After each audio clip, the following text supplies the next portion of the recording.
Oh, Hey, isn't that Xavier? Xavier!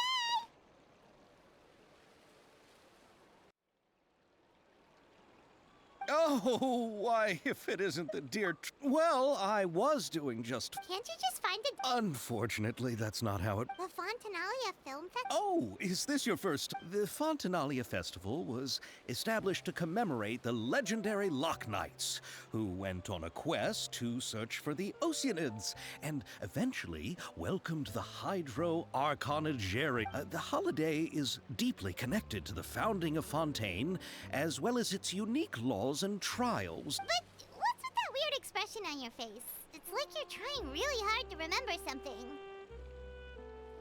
Ah, I was just trying to recall the exactest... Well, either way, Paimon thinks she gets it now. It's just like the Windbloom Festival in Mondstadt and the Lantern Rite in Lille. Yes, those are festivals of a similar variety. Who doesn't like a good festival? To commemorate the Loch Knights, people will imitate them by putting on special costumes, raising But a few years ago, Lady Farina started to find the whole idea a little drab, and so decided to change the part about pure water to sweets. That really doesn't surprise Paimon at all. The whole thing seems more akin to a carnival now, and it's quite popular among the kids. Every year you can hear a bunch of them saying, "Trial or treat." Oh, that sounds pretty fun. But how does that connect back to the film festival you mentioned? Ah, yes, it appears I've strayed off topic. I just got too excited after seeing you. Let me get back to the point. The Fontanalia Film Festival is an event proposed by the Fontaine Film Association this year. Now that film technology has matured as a medium, it's the perfect time to introduce more people to the art form. During this time, people may submit films to be evaluated, and the entry with the highest score will be given the Farina Award by the association. The what award? The Farina Award. You know, after the Hydro Archon. They coined it while Lady Farina was still in power, but even though things have changed, no one has made any motion to update the name. Perhaps everyone still thinks of it as a pretty appropriate name. Even though she isn't the Hydro Archon any longer, Lady Farina is still Fontaine's superstar. Anyone with eyes can see the way she shines on the stage. Huh. All right. Guess the name does work pretty well when you put it that way. Oh, but who would have guessed there'd be an issue with the funding? How will I ever explain this to Miss Chiori? Not to say all the other actors who traveled all the way here from Inazuma. Chiori? Sounds familiar. Where have we heard that name before? Yes, that's her. I asked her to oversee the event's art direction, including the design of the actors' costumes and appearances. Oh, Paimon remembers now. Navia said that her clothes were designed by Chiori, and Kirara's outfit too. How to describe her? Well, she tends to be pretty direct and can be very forceful when it comes to dealing with people. The fashion world in Fontaine has dubbed her the Thundering Seamstress. Her remarkable designs have led many Fontainians to become very interested in Inazuma. Anyway, Chiori is acquainted with all the actors I've invited from Inazuma. Without her help, I don't think I would have been able to get such an international cast for the film. She really is a kind soul. Who are the actors from Inazuma? Do we know them? Why don't the two of you accompany me to the Aquabus station to welcome them? Judging from the time, the Aquabus should be arriving shortly. Chiori will be waiting to meet me there as well.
Given that we know each other, you may relax a little and needn't act so respectfully in my presence. Wait, what's that expression on your face? Don't tell me that you've never respected me from the very beginning. My story has already come to an end, and so the next act shall be about our story. In which case, we should probably start charging double for public appearances. I am so happy! Who are these people at the tea party? Why, they are my loyal followers, of course. All right, I suppose I'll introduce them to you. This is Mademoiselle Crabaletta, my most adorable maid, although she accidentally cuts my outfits from time to time. This is Surintendant Chevalmeron, my reliable housekeeper who keeps my busy life in order. And finally, the one keeping everybody in line is Gentilhomme Usher, my loyal conférencier. I may have allowed you to participate in my tea party, but you'll still need to work hard to gain their approval. Once the ancient prophecy came to an end and everything was over, I fell into low spirits for a very long time. People who stand on the stage basking in the adulation of their audience must also bear the pressures of being in the public eye and living up to everyone's expectations. But I knew very well my person wouldn't be enough, and that putting on the act of a god would be the only way to satisfy their adoration. And at the end of the day, all I ever experienced was loneliness.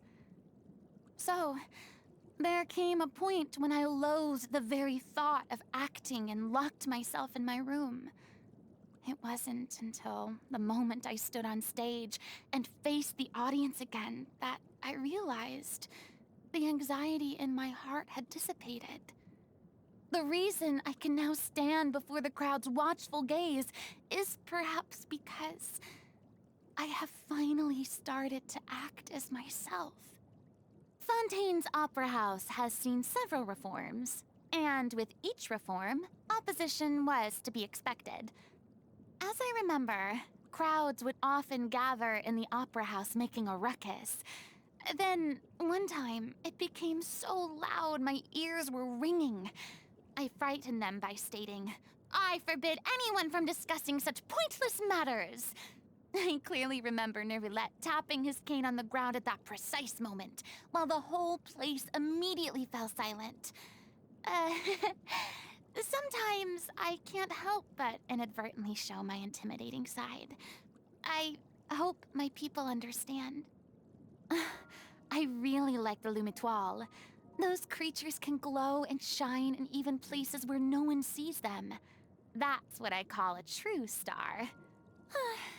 If only there were an opera about the Lumitoile, then I could literally play the role of a lovely rogue starfish on stage. Of course I know Linny and Lynette. I used to frequently attend their magic shows. Though they're very popular, they're still much less popular than me. Only my performances would draw a completely sold-out crowd. Even standing tickets would be out. But now, I've already decided to hang up my acting career, so it's perfectly normal for my popularity to decline. I'm very grateful to Neuvillette for all the hard work he's done for Fontaine in the past few centuries. It seems he doesn't intend to investigate my crimes of deceiving the people. Anyway, we're no longer working in tandem. And it's been a long time since I've been to the Palais Mermonia. I imagine that this is good for both of us, right?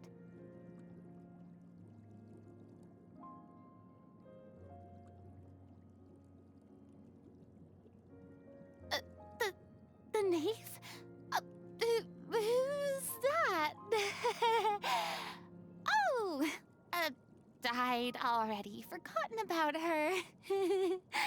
Keeping such a terrible figure like her, and your mind will only give you nightmares. I've often seen Charlotte busily running back and forth lately. She still seems to be hoping to arrange an exclusive interview with me. No matter how many times I refuse, she still hasn't given up. To be honest, her persistence made me angry at first. But then she told me with a resolute look in her eyes that she wanted to let people understand the real Farina, and that she believed people would understand my troubles. I don't know how to respond to her kind intentions. I suppose she might be right, but I'm just not ready yet. I haven't communicated with him much, but Nervillette claims he's trustworthy, so I suppose he must be a good person. Oh, come to think of it, I've received some tea from Risley before, and it was exquisite. As I remember, Cloriande isn't very talkative, but she has stood by me and protected me on several occasions, so I trust her very much.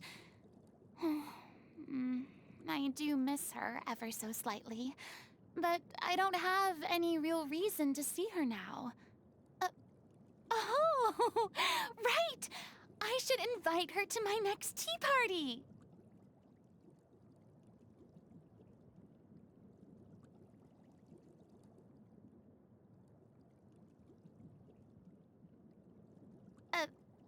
Recently, I've been wondering if I've been a little too hard on myself in the past. In my efforts to maintain the reserved manner of a deity, I never got the chance to enjoy my life. Which is why I've become obsessed with shopping lately. I've bought many new precious things, like dazzling rainbow-colored tea bags, fully automated extendable cutlery, and a saddle especially made for riding seahorses. But in the end, I realized that most of the stuff I bought was useless, so I sent them all to the troupe to be used as props in performances. Strange. Before I bought those things, I was certain they would all be of good use to me. People love talking about the past and often regret the beautiful things that have now faded into history. They also love to talk about the future, as if they're willing to sacrifice everything for an uncertain tomorrow. I don't agree with their way of thinking, yet I also feel very envious. I once lived in a world without a past or a future. To cope with that anxiety, I tried to create and act out a stronger, more godlike version of myself. Over the centuries, the stronger role I tried to play gradually merged with my real self. Even I can't separate the two now. But perhaps there's no need to distinguish them. Experiences of the past have formed who I am now, and that flawed performance has also become the most important part of me.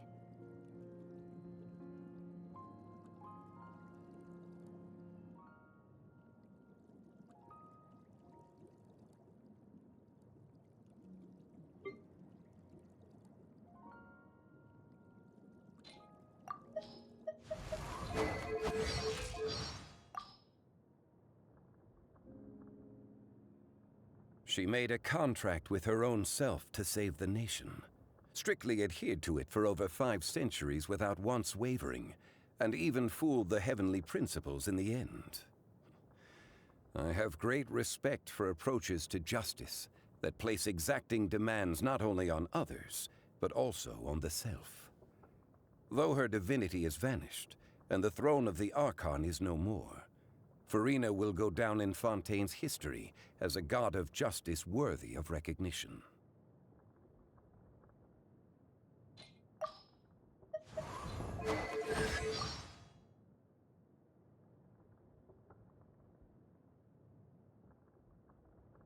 As well as ruling over all of Sumeru, the god of wisdom Bur has a duty to guard Irminsul.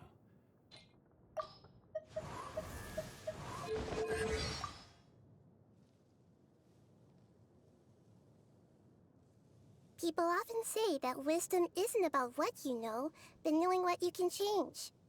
It is beyond question that the prophecy was carved into ermine so long ago. And while it may look like nothing has changed, it also seems like everything has. I think we both know her to be smart enough to turn the fate of the world around.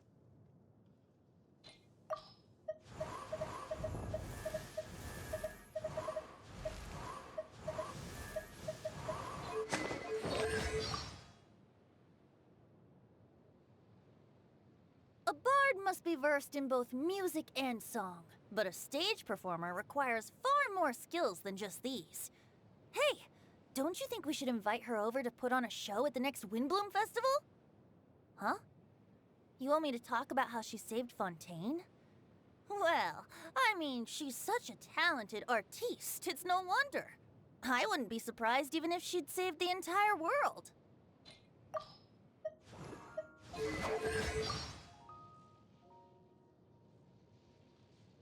For 5 centuries, I dueled the Raiden Shogun in my personal realm of consciousness to confirm the steadfastness of my will.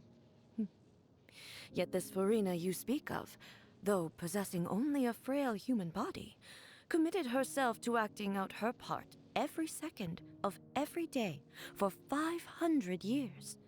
A true battle of the spirit. Her willpower has indeed reached the level of a god.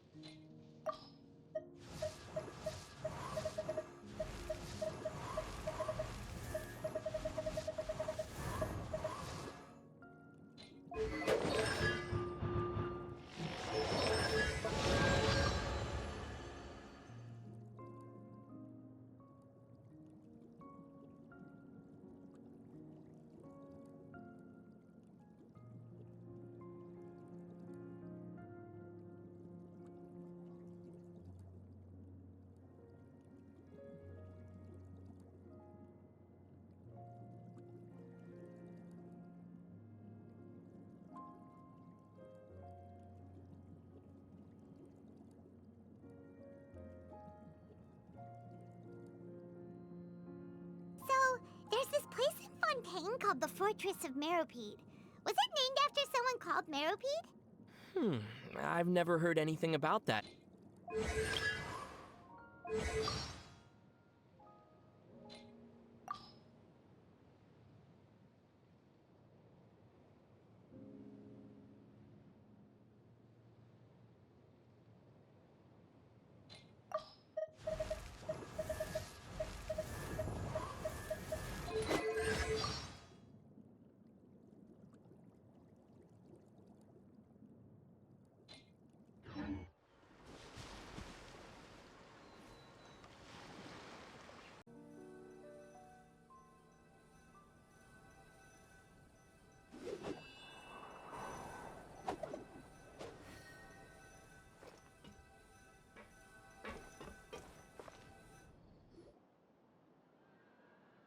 What was this?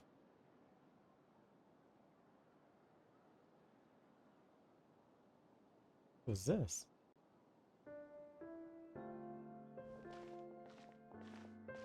Miss Chiori? Is this Your Chiori? talk with the investor sure went fast. The Aquabus hasn't even arrived yet. Oh? And who are they? Oh, she's- Allow me to introduce you. This is the Traveler and Paimon. Pleased to meet you. Likewise! We've heard the owner of Chiori Ya Boutique is a skilled seamstress, so it's a real pleasure to finally meet you in person. Why, thank you. I strove to create an outfit that matched her high social station as the demoiselle. So tell me, what happened? I can tell the conversation didn't go quite as expected. Well,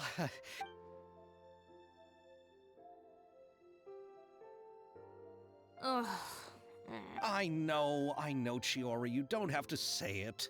Yes, there's no doubt about that. But how could I pass it up? And therein lies the problem. Yes, but just put yourself in my shoes. After obtaining such an the budgets that the others had proposed were nowhere near enough.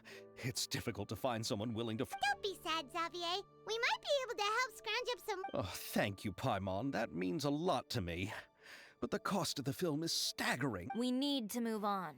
What's happened has already happened, and there's no changing it. But now's not the time to give up. What? You're saying that... No, that's not what I mean. I'm simply saying I wouldn't give up just yet. The actors I recommended aren't just after Mora after all.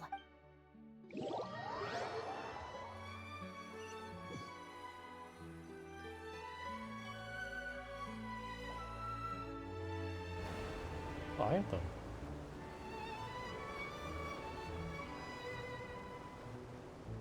Really? Then where do you live? We Malazines live in Mercy Village. The only way to enter is from underwater. Oh. You must be pretty tired after work every day, right?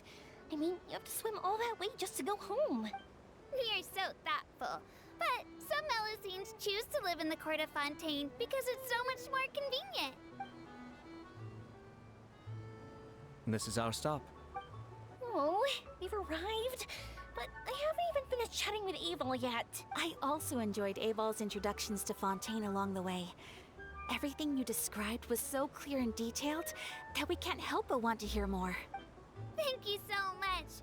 I'm usually working here on this aqua bus, so I hope I'll have the chance to see you again. There are still many more places I'd like to introduce to you.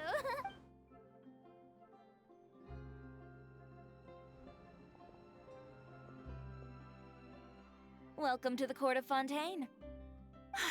Chiori, you sure have changed a lot. This is the first time we've seen you since you left Inazuma. I haven't realized it's been so long. I was in such a rush when I left that I didn't even get to say goodbye. Thank you for extending the invitation, Mr. Xavier. I'm looking forward to a fruitful trip here in Fontaine.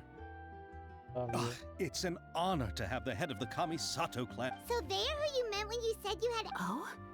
It's the Traveler and Paimon. Wow, what a coincidence! Ayaka and I were just talking about you on the way here. Are you also here for the film? We just ran into Xavier earlier and came over with him. But I'm not an actress. Sir Kamisato and Lady Ayaka are the real actors here. I'm just tagging along with Ayaka to have a good time together. About that, I mean, how was I supposed to cut? So I could only keep you in the back of my mind. I had been thinking about a surprise reunion with you during our trip here, but you still managed to surprise me first. Oh, so you all know each other already. Why don't we go to Hotel de Boer and... Huh? Did you? Yes, of course, of course. I'll be sure to... Very well. Then please, kindly lead the way, Mr. Xavier.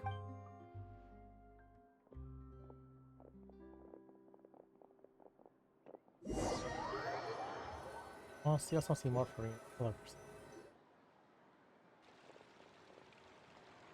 Wow, the buildings in Fontaine are so tall. Just look at how big they are. And there's the fountain that Aval mentioned earlier. It really is a magnificent sight. And look at that huge spinning sphere. Where does it get its power? Wait a sec! Could it be one of those clockwork mecha we've heard so much about?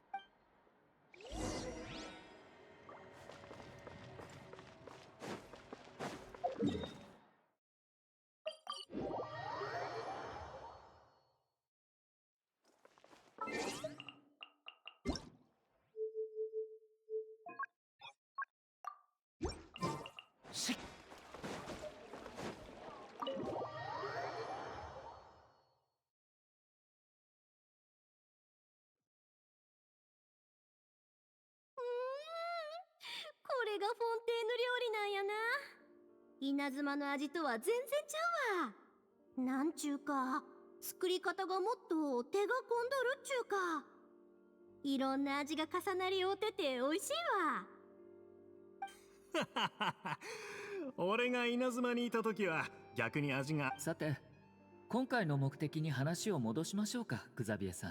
ええ、撮影クルーはほぼ揃っています。二重視やろ。来る途中であんたが送ってくれた台本読んだけど、話やな。もともと上里さんと彩香さんがフォンテーヌに着いたら、お聞かせいただき。今朝になって突然、永遠の出資者であるモリスさんがフォンテーヌの法律体系は整っていると聞いています。はあ、それが裁判を起こすにしても一連の手続きを経る必要。他から資金を募ってその問題。それも考えました。しかし短期間でこれだけのモラを集めるのは難しい。グザビエさん、もし私と綾香が無償で出演したいと申し出たら、今直面している問題を解決できますか？何ですと？そんなわけには。グザビエさん、お気になさらず。お招きいただいた時から、私とお兄様はもとよりそのつもりだったんです。稲妻は鎖国を解いたばかりで、早急に他国との文化交流を進める必要があります。これまでフォンテーヌと協力することはあまりありませんでしたが、むしろこれこそ私どもシャブ業がフォンテーヌに来た真の目的なのです。しかし、お気になさらないでください。この度は文化史、この英英はちょうど稲妻とフォンテーヌの友好交流の証となるでしょう。個人的にも英英が無事に上映されることを願っています。もしまだ心苦しいと思われるのでしたら、フォンテーヌの文芸界の名士を何人か紹介していただければ。ああ、わかりました。では、お言葉に甘えさせていただきます。もうそんなバカみたいなこと言わないの。私もブランドスポンサーの名目でいくらか出してあげるから。うちも出すで。今回あんまお小遣いを持たんと出てきたけど、ないよりマシやろ。なんて心優しい紳士淑女たちなんだ。はあ、俺は旅人と宵宮の2人は大丈夫よ。主演2人のギャラを省いて、さらにグザビエの貯金と私の協賛があればそれで十分でしょ。それに君たちにはモラを出すより力を貸してほしいの。ほらグザビエ、泣いてないで撮影クルーにあとどんな人が足りないのか教えてくれる？最初は自分で監督をやりたかったんだが、プロデューサーというカメラマンと裏方はわかるけど、スクリプターとはカメラマンが撮影するカチンコ、もしかして撮影の時手に持ってカチンって鳴らすやつ？そう、それよ。興味ある？ある。ずーっとやってみたかった。じゃあスクリプターは君に任せるわね。裏方作業はうちの店の人に手伝いに来てもらうってことでどう？ああ、それでいこう。あとカメラマン役は旅だな。こいつは俺もそう思う。きっと旅人さんは諸国を巡り歩いていろんなものを見ているからですね。たくさんのものを見るうちにレンズに何を収めるべきかが自然とわかるようになったのでしょう。どうだ、この役引き受けてくれるか？ Lights, camera, action. おお、ありがとう。本当にいいやつだ Don't な。 touch me, don't touch me. さあ、じゃあ残るはうちがひとまず監督助手を引き受けるわ。とにかく監督の手伝いしたらええんやろ。それならできるやろし。最後の監督は最近あれ、確かフリーナって前演出顧問として劇団フリーナ、あの方に本当に多い。フォンテーヌの水神様の名前ですよね。お兄様からフォンテーヌで起きたことを聞きました。 Man, news travels fast, doesn't it? そう、そいつだ。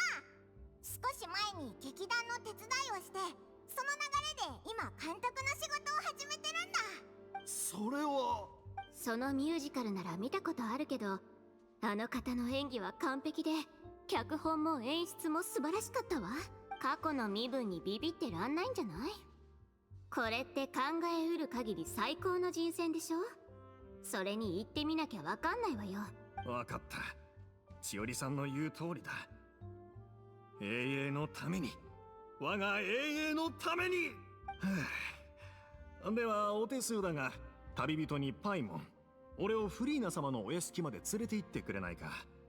あの方が承諾してくれるといいが。私たちもご一緒しましょうか？いえ、この件でご迷惑はおかけ。こちらは私に。わかりました。それでは吉報をお待ちしています。私は一緒に行くわ。あと手土産を持っていきましょう。オイラたちも行くぞ。フリーナとは付き合いがある方だし、それによし。かつて水神様と崇められた方、どんな贈り物が喜ばれるのでしょうか。フリーナ様は指輪型の時計を愛用していたから、精巧なクロックワークを。あれ、お菓子じゃあかんの？ほら、フォンティナリアムースとか。ちょっと安すぎないか？今ってフォンティナリア祭の最中なんやろ？純粋船の案内役のアイベルちゃんに聞いたで。フリーナの命令でお菓子をねだる風習に変わったって。彼女もお菓子が好きやからそうしたんやと思うで。私も良い宮の意見に賛成かな。贈り物が高価すぎるとかえって相手に気まずい思いをさせちゃうと思うし。よし、じゃあフォンティナリアム。けど本当にそれで足りるのか？確かに足りない。フォンティナリアムースじゃまだ甘さが足りないと思う。これより甘いものがいるのか？そうよ。どんなお菓子よりも甘い贈り物を添えないと。それって君たちの賞賛よ。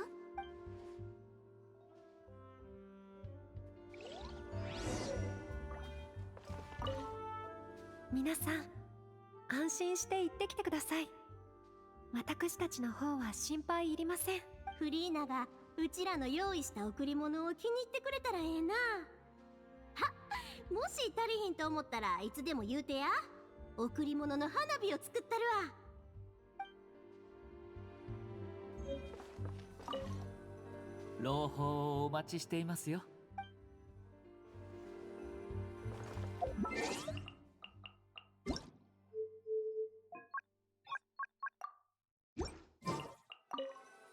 You go ahead.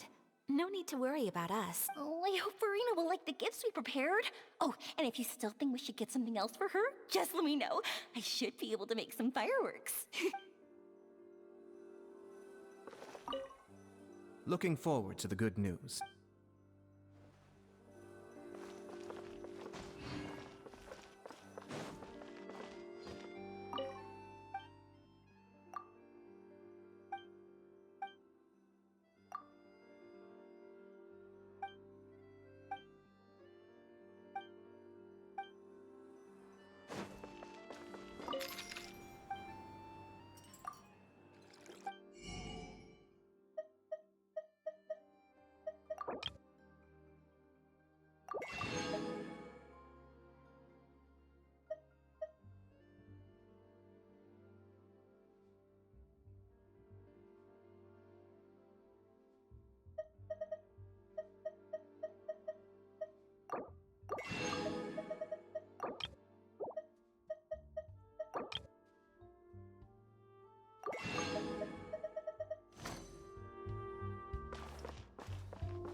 I'm gonna make this real quick.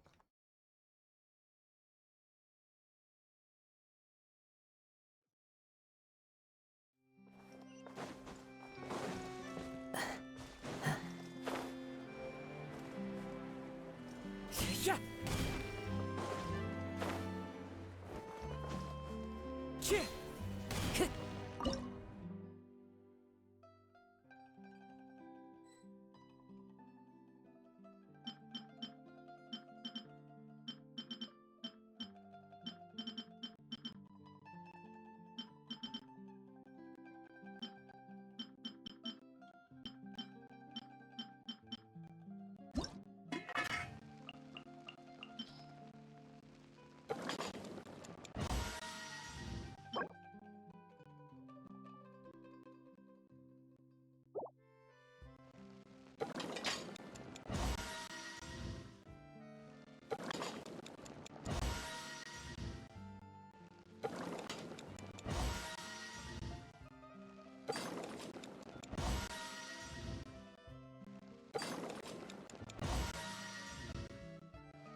2 more to go.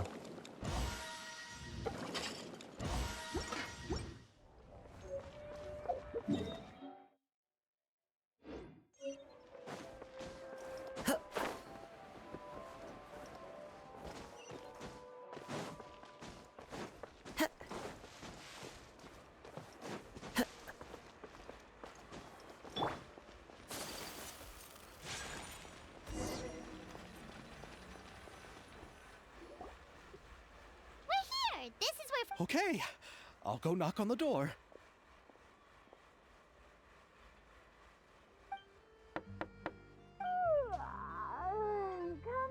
Coming.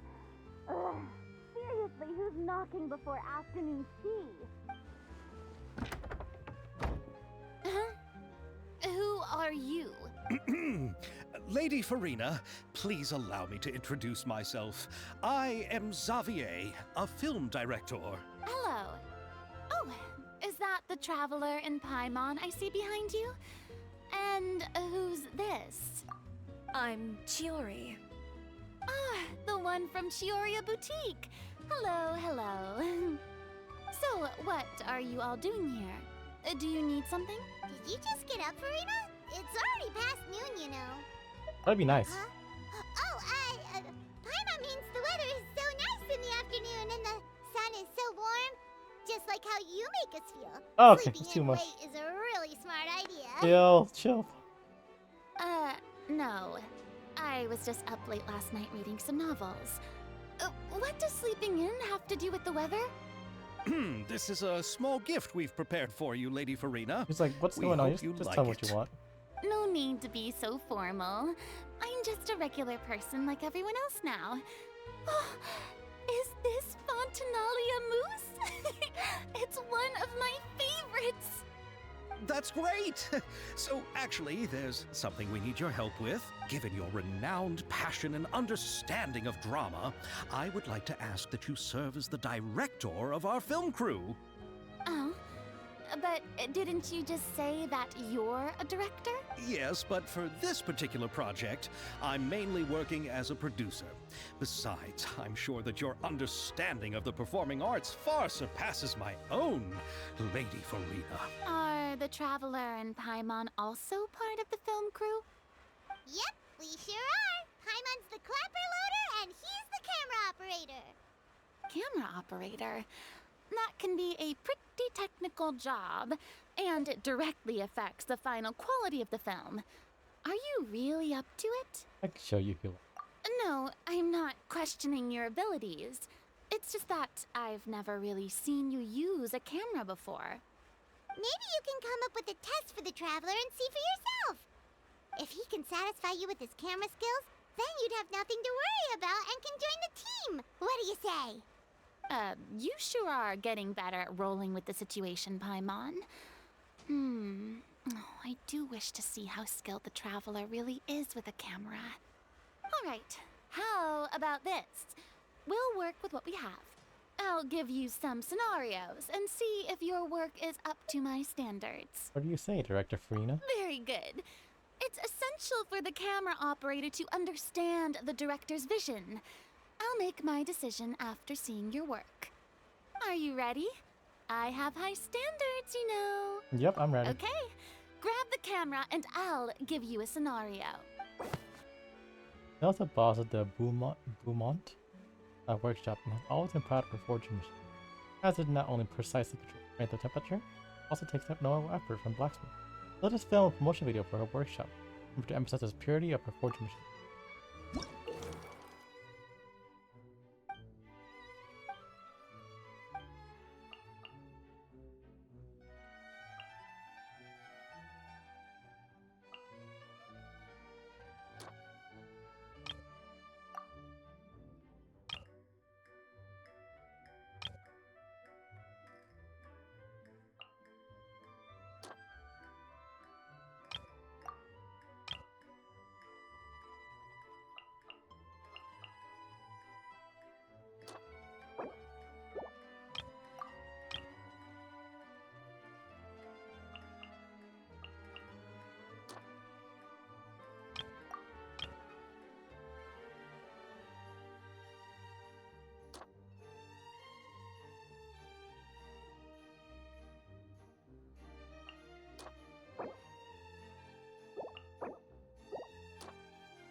Some of those short commercials. Oh, it appears that you have more skill than I thought. All the shots had a great composition, and I could really feel a connection to the characters and their lines. What's the verdict? Yeah! Does that mean you agree to be our director, Farina? Did you think I would agree just like that? After our performance of The Little Oceanid, I've begun to make a name for myself again, you know. A little more diva. In fact, I've already had several troops approach me for the Fontaine Film Festival. Unfortunately, the scripts were all pretty boring and didn't pique my interest. Okay, so she's free. If others were to find out I agreed to work with you so easily, then, well... Hey, but didn't we have a deal? What else do we need to do to convince you, Farina? Well, what about the pay? The pay. Huh? You know, how much you're willing to pay me to be the director? The pay is also an important factor for me to consider, you know. Well, I can offer you this much? What? That's all? If Nervilat were to hear of this, he could charge you with underpaying your labor. I'm sorry, but our crew is in a tight financial spot at the moment. I see. Well, even though it's highly unlikely now that I'll join your crew, there's still something I'd like to ask. Exactly what film are you planning to make? Oh, our script is an adaptation of The Two Musketeers. Huh? Wait, you mean the suspense thriller novel that was a #1 I gotta bestseller? read this. Oh, so Farina's read it too. Of course I read it. I've always had a keen interest in artistic works that strike a chord with the populace. I see. It all makes sense now.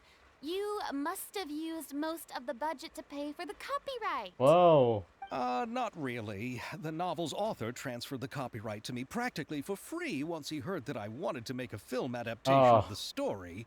The lack of budget is due to another Frida was so, issue. like, thoughtful. He probably just wants to get his name out there. So, Mora isn't the most important thing to him right now. It reminds me of a delivery courier who wears one of my designs while traveling all across Teyvat. I didn't charge her much for the outfit either. The exposure she provides for my brand is well worth it.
Are you a big fan of this story, Farina? Well, it's alright. The pacing of the story is good, but the character relationships could use some work. When I was reading it before, I always felt like some things were left on a rather unsatisfactory note. I have high standards, you know. Ahem, Mr. Xavier. If, hypothetically speaking, I agree to be the director, how much freedom would I have in terms of script revisions and creative interpretation? Oh, as much freedom as you would need. I wouldn't dare doubt the tastes of Fontaine's greatest star. Good. Then I'm free to alter the script as I see fit. Absolutely, no problem. Now's your chance to make a film that you love. All right. It seems that your crew really can't go on without my care and direction. So, you agree? Yes, I agree. Although the pay is well below what someone of my caliber deserves. A great script calls for a great director. Dining. I mustn't let a perfectly good story be ruined due to lack of funds. If you have fine cheese and bread, you wouldn't just let it sit on the counter and get moldy just because you lack an oven, right? Thank you, Farina. Oh, Hydro Archon above! I'm not dreaming, am I? Somebody pinch me. There's no more Hydro Archon, you know. And it's still a little early to celebrate. There's a lot that goes into shooting a film. Although the trickiest tasks of finalizing the script and casting the actors have already been taken care of, we'll still need to reserve filming locations. Not to say set up lighting and props. And by the way, since we'll be filming The Two Musketeers, we'll need to find an action choreographer. Ideally, a professional who has actual experience with muskets. Yes, I've thought about this as well. I was hoping that you might know someone who could handle the job. Me? If this was before, I could have simply asked Florand. But it's already been some time since I last talked to her. Navia can also use firearms, but unfortunately, her style is quite different from that of the characters in the story. Could we ask the Special Security and Surveillance Patrol?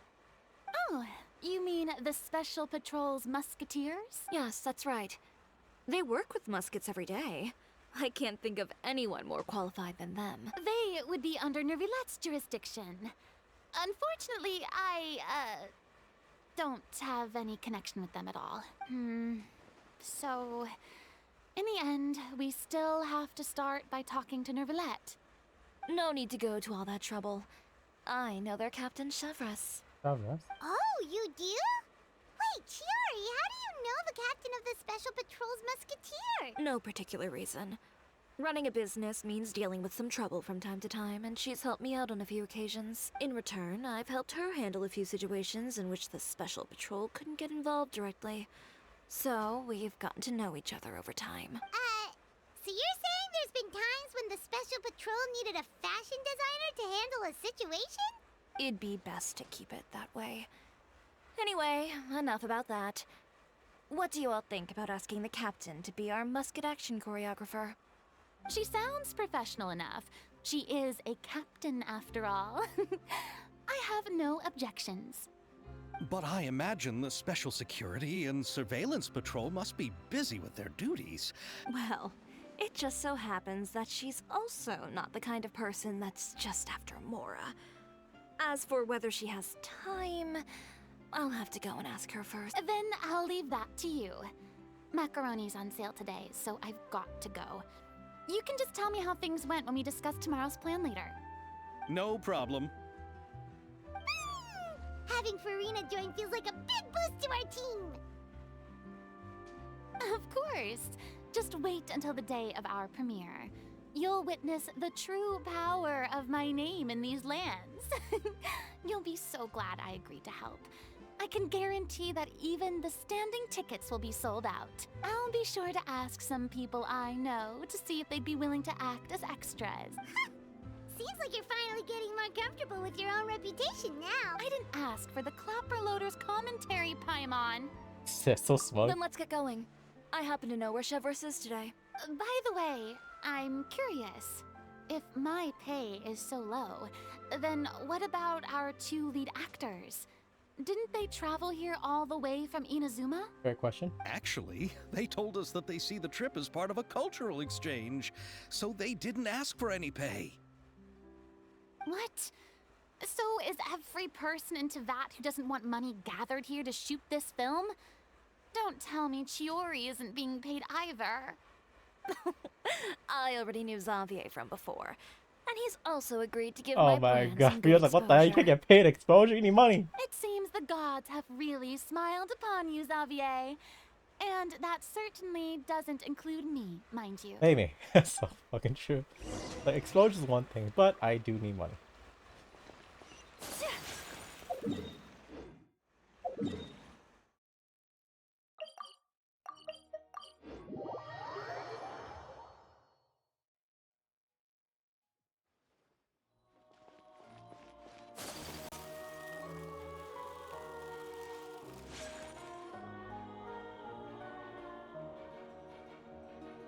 All right. She's over there. The one with an eye patch reading in front of the newsstand. Oh, her! Paimon could tell there was something different about her. She seems kinda intimidating. Please wait here for a moment. I'll go fetch her. Working? Just trust me. Oh, alright. Chiori sure is a mysterious person. The court of Fontaine isn't particularly tolerant of visitors from overseas, so it isn't easy for a foreigner to promote their brand. Even a local like me just trying to make a film has to face all kinds of challenges, so I can Reading on the job? Detective novel. Holy shit, her voice is so deep. One main character? No. Multiple. Branching storylines. I see. How's the plot coming along? One of the main characters is about to make a choice that will affect the rest of his life. I'd wager he's going to make the wrong choice. Any way to speed things up? There's something I need your help with. You know that doesn't depend on me. It all comes down to what the character chooses. Which is exactly why I'm here to help.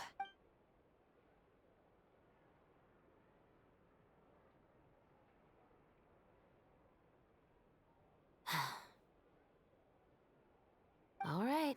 It appears he made the wrong choice in the end. Halt! Huh? What's going on? Hand over whatever you're holding. Oh, it's just a book. I didn't buy anything else. Then I'm sure you wouldn't mind letting me have a look. Excuse me, officer. I don't mind you standing around here, not purchasing anything, but I'd prefer if you didn't disturb my customers. Don't give me that act. You won't be able to get off so easily either. I am Chevreuse, captain of Fontaine's Special Security and Surveillance Patrol. I will say this one last time. Hand over whatever you're holding at once. And before you do anything unwise, let me remind you that I'll have you on the ground before you can even think about making a run for it. All right. I'll give it... But please let me say something first. If there's any contraband in that book, then the shopkeeper here is the one who slipped it in. Why, you trying to leave me on the hook, huh? You save it for the interrogation room. Take them away, Letelier.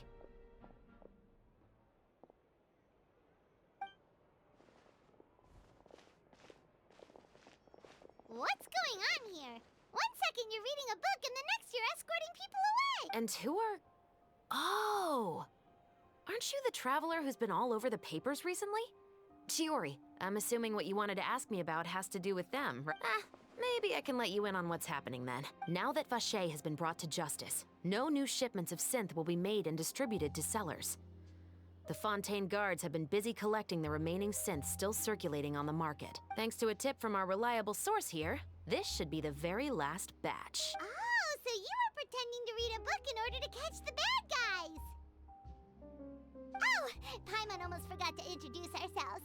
Paimon is Paimon, and this is the Traveler and Xavier! Hey, I'm Chevreuse. You probably already heard me introduce myself, so I won't bother repeating it. I didn't expect such a deep voice from her, but I quite like it. Yeah, Why didn't you make a move as soon as you had the chance? Were you worried that my intel wasn't accurate? No. I wanted to see if the shopkeeper would turn himself in first. All he had to do was come up to me and say that he didn't know where the synth had come from. If he did that, then I wouldn't have had to press charges on him. He had the whole day to turn the synth over to Chevreuse.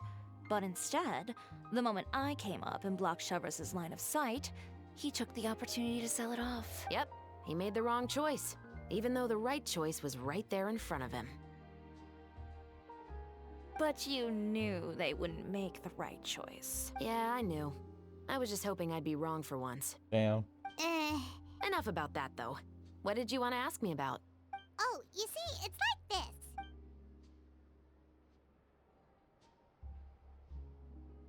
The Two Musketeers. You certainly have a good eye for a story. So what do you need me to do? Just be the action choreographer for the actors? Yes, that's right. I want to make sure we get all the details right. However, I'm afraid this work will require a bit of your time, since you'll have to be present whenever we're filming. No need to say any more. I'll join. Wow, really? Huh?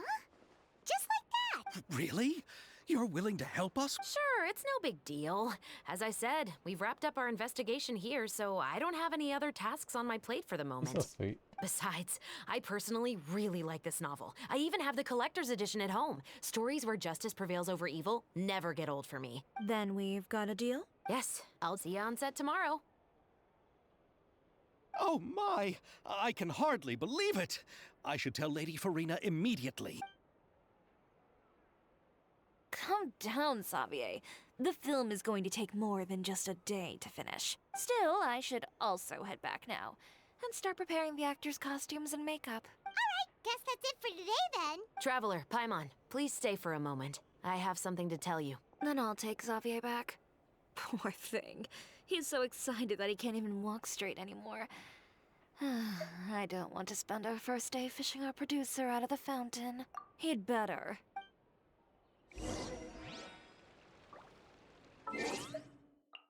Right here, G.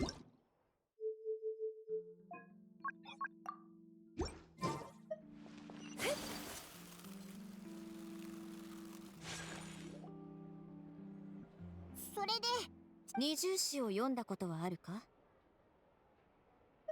この小説は、伯爵家の息子と娘がお互いに支え合って生き、母親のために復讐するという物語だ。彼らは幼い頃、伯爵家で暮らしていた。母親は屋敷の女中で、二人は伯爵と女中の私生児だったため、幼い頃から人に疎まれていた。ある日、彼らが家に帰ると、母親が部屋の中で倒れて殺害されていた。明らかに犯人は、同じ屋根の下で彼らを邪険に扱っていた伯爵の家族だ。だが、伯爵の力は強大で、声を封じるには十分だった。事件は最終的に自殺と認定され、正義は通らなかった。そして二人の兄弟は逃げ出し、将来の復讐を誓った。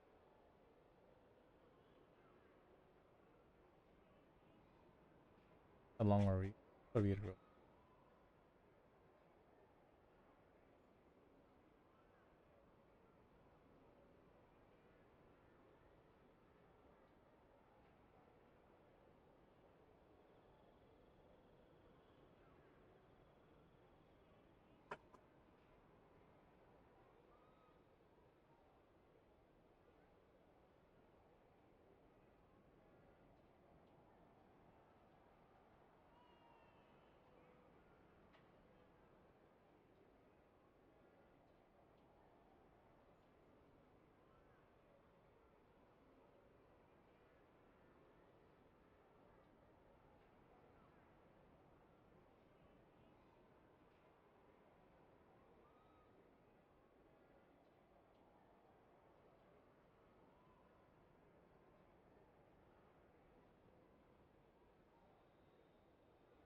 数年後、伯爵の家族が突然次々と銃で殺された。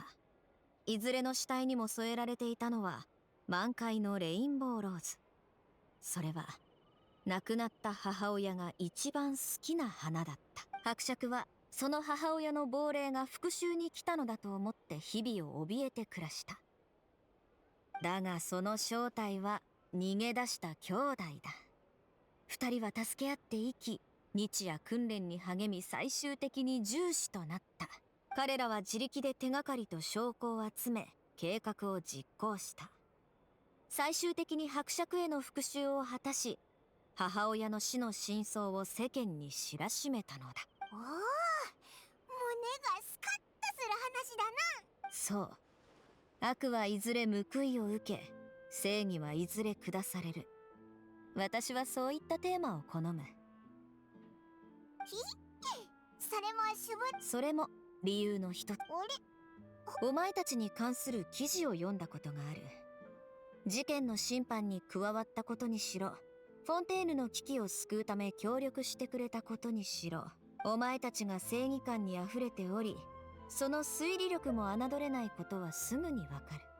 鋭いな。似たような経験がたびたびあるようだ。最近、銃による殺人事件が起きたのだ。犯人の手口は小説のものとよく似ている。本当か？マレショーセ・ファントムは事件の情報を公開していないからな。捜査に進展がないため、犯人はかなり慎重なのだろう。銃による殺人。確かフォンテーヌで銃を使ってる人って少ないはずだよな。ありえない。銃死隊は毎日銃器の状態と弾薬の在庫量をチェックしてる。銃を撃ったかどうかは一目瞭然。ましてや皆私が信用しているものばかりだ。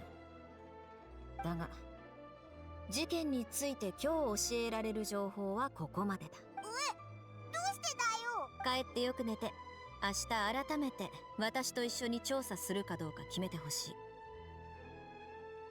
お前たちにとって迷惑なのは分かってるが、正義の助っ人は多ければ多いほどいい。これは特巡隊の役目ではない。我々の仕事は犯人を捕まえることで、彼らを探すのはマレショーセ・ファントムの仕事だ。調査はいわば市場によるものだ。銃に汚名を着せたくない。また犯行の手口が小説と似ている点も気になる。背後につながりがあると思ってるのか？ああ、その通りだ。もう一度言う。これは命令ではなく、取引でもなく、ただのお願いだ。二人が明日の撮影を経て事件に興味を持ち、調査を手伝ってくれたなら心から感謝する。わかった。確かに。今日はひとまず帰って休んでくれ。冷静な頭を保つことが大切だ。特に重要な決定をするときはな。さもないと肝心な時に一寸先の道さえ見えなくなってしまうかもしれん。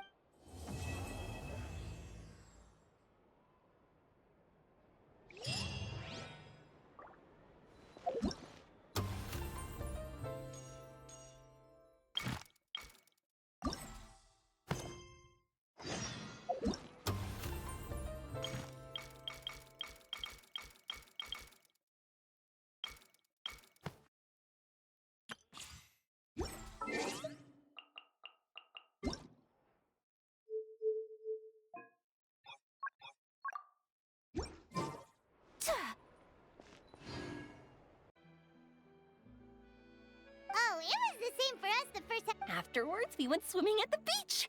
Well, diving to be exact. It was the first time I ever breathed underwater. I held Ayaka's hand and we counted down together. 3, 2, 1, and then splash! We were beneath the waves. Just rely on the ocean's self-cleaning ability.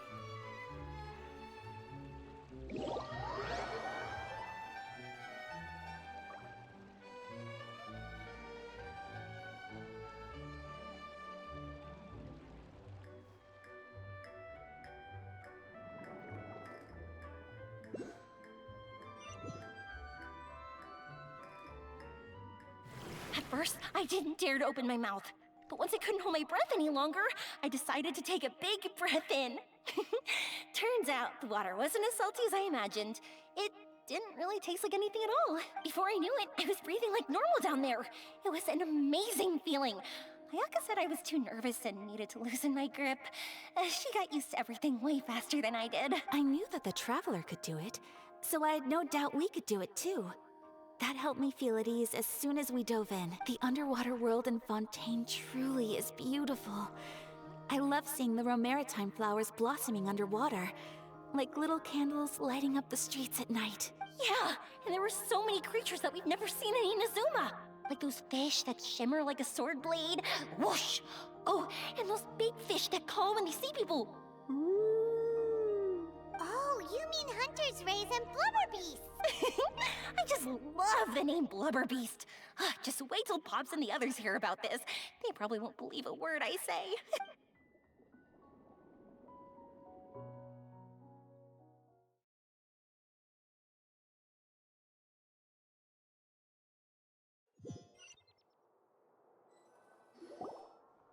Yoimiya was down there for quite a while.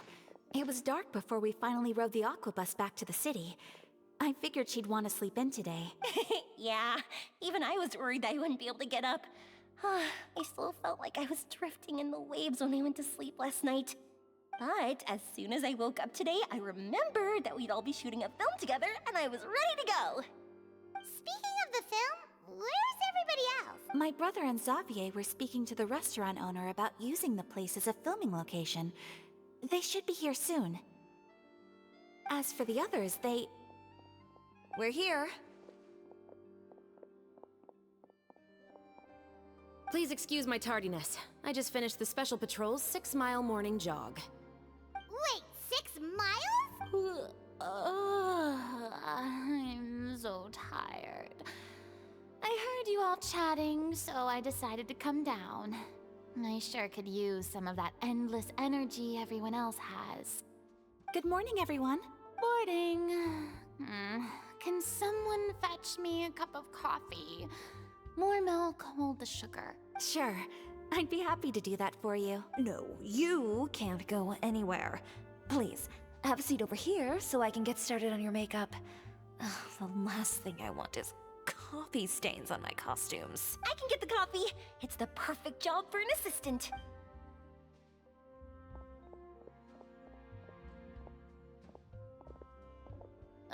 So much energy. Seriously, what's her secret? Oh, Yoimiya's always like that. But you sure look exhausted, Farina. It's because you're not used to waking up so early, huh? Of course not.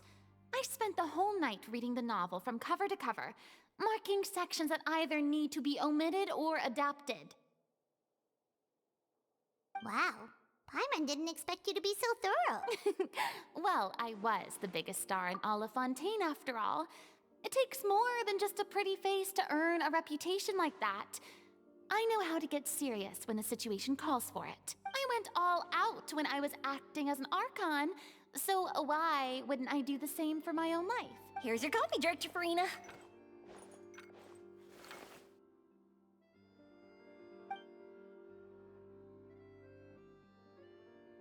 Oh, thank you.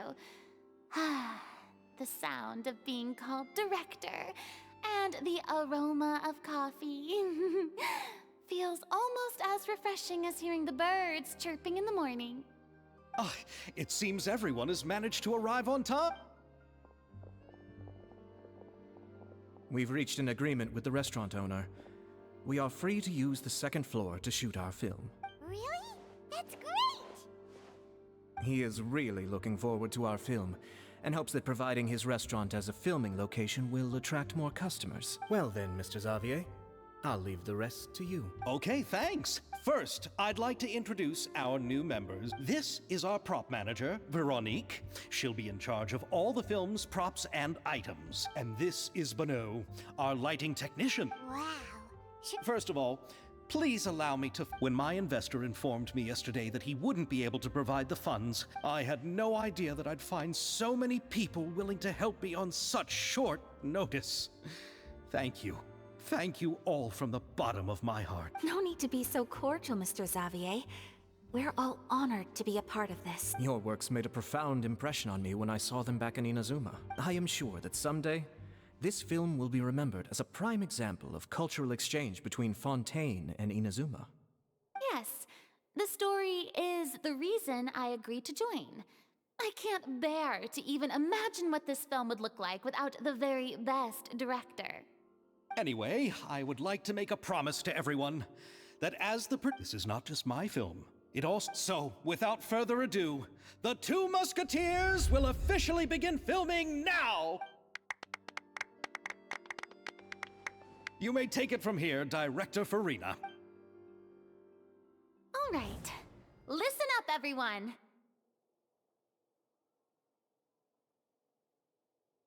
The first scene takes place when the two young musketeers are living at the Baron's home, still unaware of all that is about to happen to them. We'll need props and lighting to set the scene. Our lead actors can go get their makeup done, and extras, please take this time to go over your positions. Whoa. Seems Farina's really kicking things into gear as the director. Is everyone clear? I don't want anyone traipsing around the set like umbrella finches. All right, cameras will start rolling as soon as the set is ready. Let's make a film that'll make some serious waves in Fontaine. Not the kind of waves that drown people. I mean, the good kind of waves. Seems like she's still a bit traumatized by that. Anyway, let's go see if there's anything we...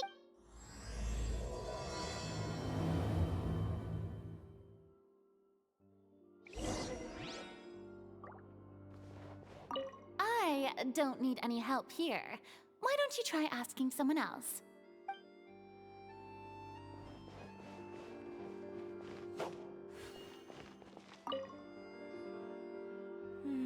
Ayaka has mentioned you to me before. She said that you two were great friends when you were kids. No talking. I'm thinking about how to do your eyeshadow. Ah, yes. To help me really look the part. To achieve a more young and naive look for this scene. Are you saying the wrinkles around my eyes are too deep? You just have too much of a calculating look in your eyes. You sure don't mince your words. It seems you really haven't changed much. Quiet.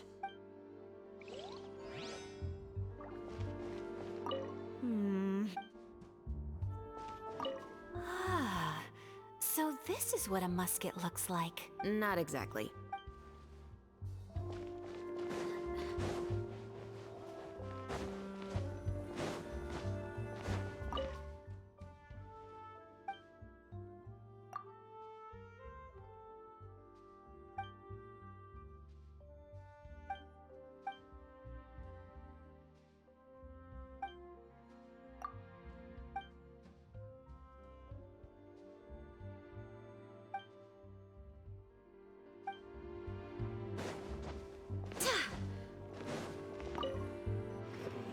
How about here? A little more to the left. You got it. Hey, Yoimiya, do you need a hand? No, I'm fine. You know, doing the lighting is kind of like designing a fireworks show. It's interesting to imagine what kind of atmosphere the lights will create. I heard that the Traveler will be operating the camera and Paimon will be the clapper loader, right? Those roles are just perfect for the two of you. Really? Is that because it'll be easy for Paimon to hold the clapperboard while flying? Well, sure, there's that, but that's not exactly what I meant. I just think that after all your journeys together, you two must have developed a super close bond and just naturally know how to work with each other.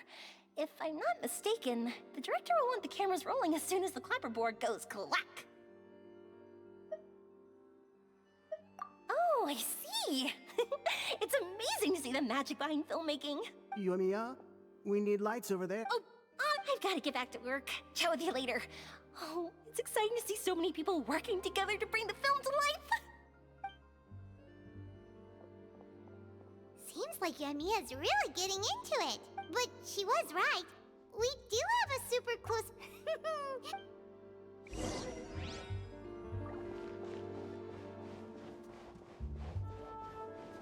I I don't need any help here. Why don't you try asking someone else?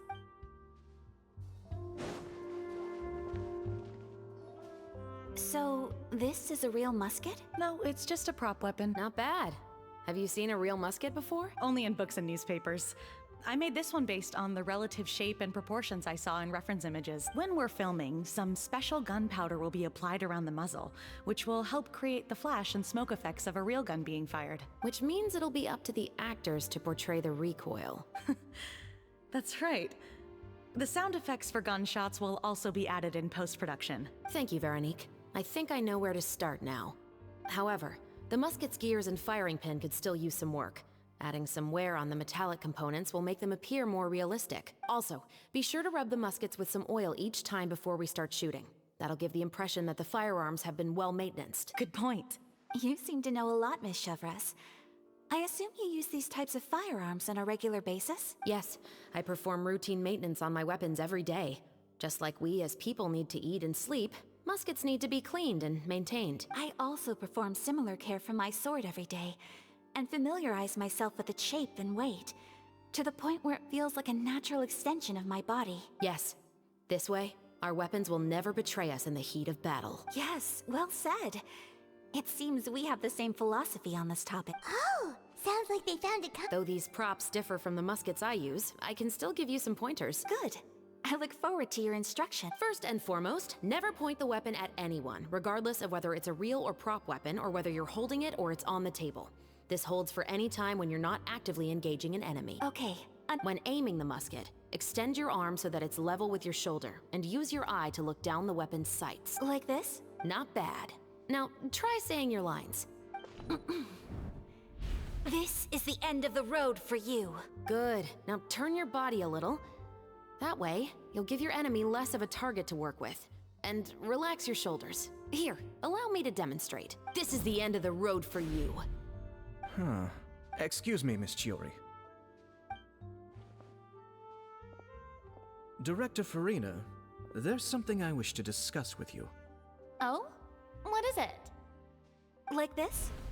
Yes, much better. What do you think? I do see your point. But are you sure you wish to do this? I believe it would be most fitting. Well, if you insist. All right, I understand. Miss Ayaka, Miss Chevreuse, could the two of you please come over here? Huh? What's going on? Are we gonna— Let's go see. What is it? I have a question for you, Miss Chevreuse. Would you be willing to play the role of a musketeer? What? To clarify, I would like to turn over my role to Miss Chevreuse. But brother... Don't worry, Ayaka. I actually view this as a good thing. I was becoming troubled trying to set aside some time to speak to the staff at the Palais Mermonia. I would like to have some conversations about the cultural exchange between our two countries, and I've heard that the bureaucratic process here can get rather complicated. Now, I will be able to focus on my work. Besides, you also know that I'm not really one for public performances. Are you really sure? From a director's point of view, I also felt like the relationship between the two musketeers in the original story could be improved. The older brother in the story plays the lead role with his overbearing character, but this causes his character to overshadow that of his sister, and the theme of the two supporting and relying on each other isn't conveyed very well. But if we were to change the siblings to two sisters of a similar age, then that aspect of the story might come through more clearly. Also, I've seen you instructing Ayaka. That cold and dignified personality is exactly what we need for the older musketeer. Of course, even with all these insights, the decision should still be made by Miss Chevreuse. Chevreuse mentioned that she really likes the story, right? Paimon bets that she'll take the role. All right, I'll take the role. Good. It's decided then. I'll get started on making edits to the script. We'll also need to make some immediate adjustments to the lighting, props, and costumes. I have a feeling that our adaptation will be even better than the original story. You're doing a great favor for me, Miss Chevreuse. You have my gratitude. Don't mention it.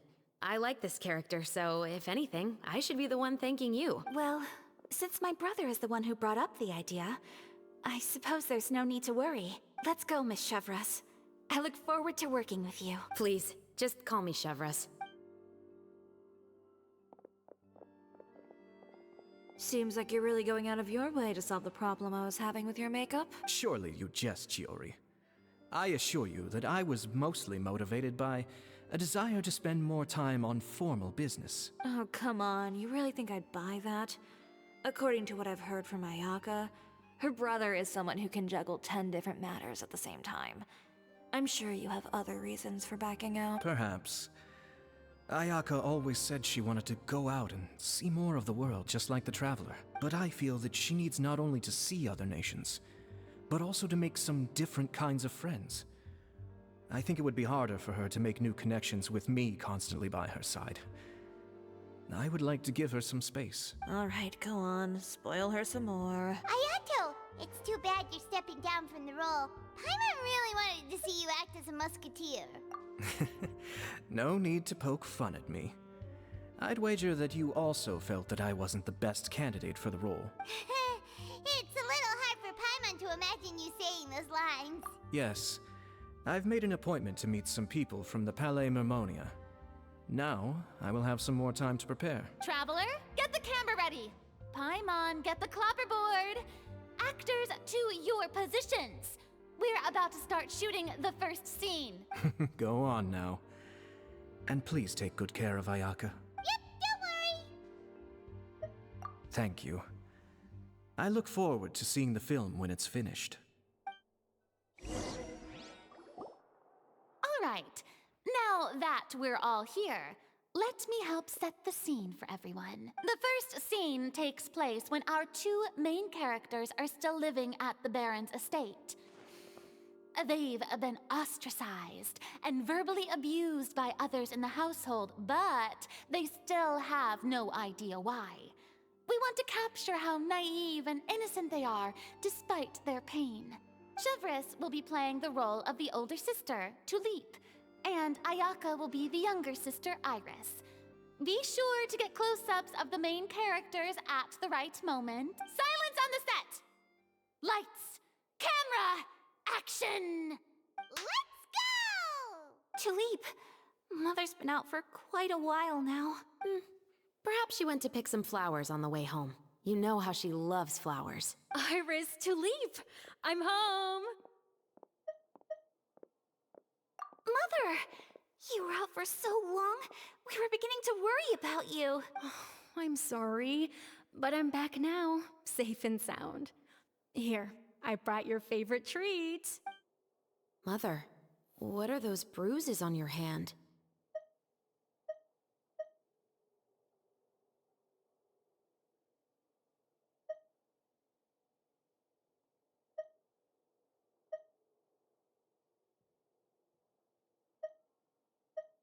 Huh? What bruises?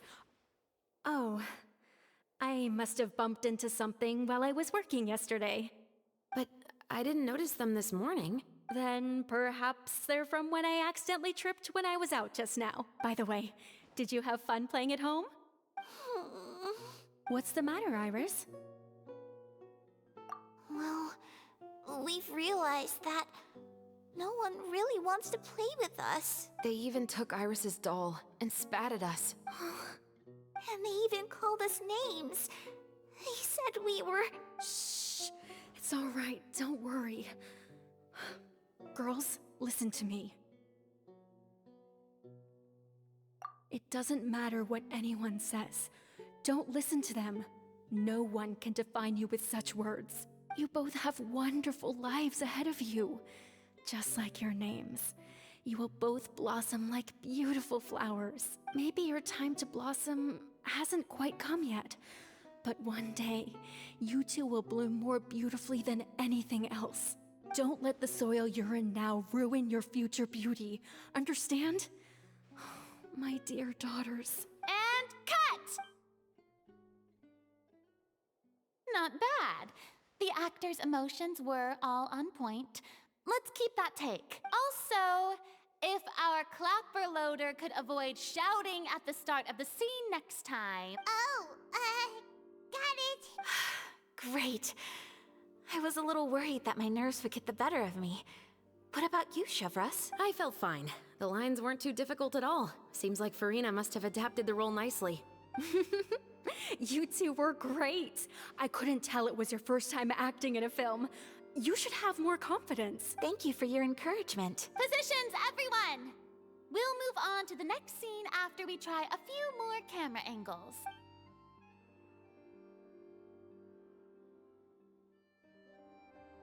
This scene is when our two characters return home, only to discover their mother has been murdered.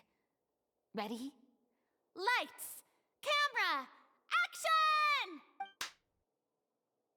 Mother, we're back! Mother?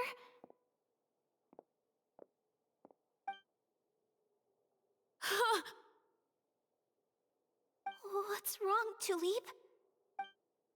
Iris, stay away! Huh? Why? What's... Mother! Mother... She's... Huh? There's poison in this cup. Huh? I could have sworn I've seen this kind of cup before. Those aristocrats. They didn't even try to cover up their actions.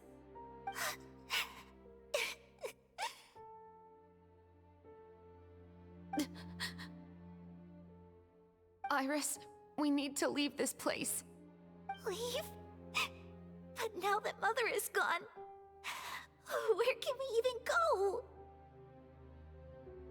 Anywhere. All I know is that we can't stay in this house. But are we just going to let them get away with this? We'll have our revenge, I promise you. Just not right now.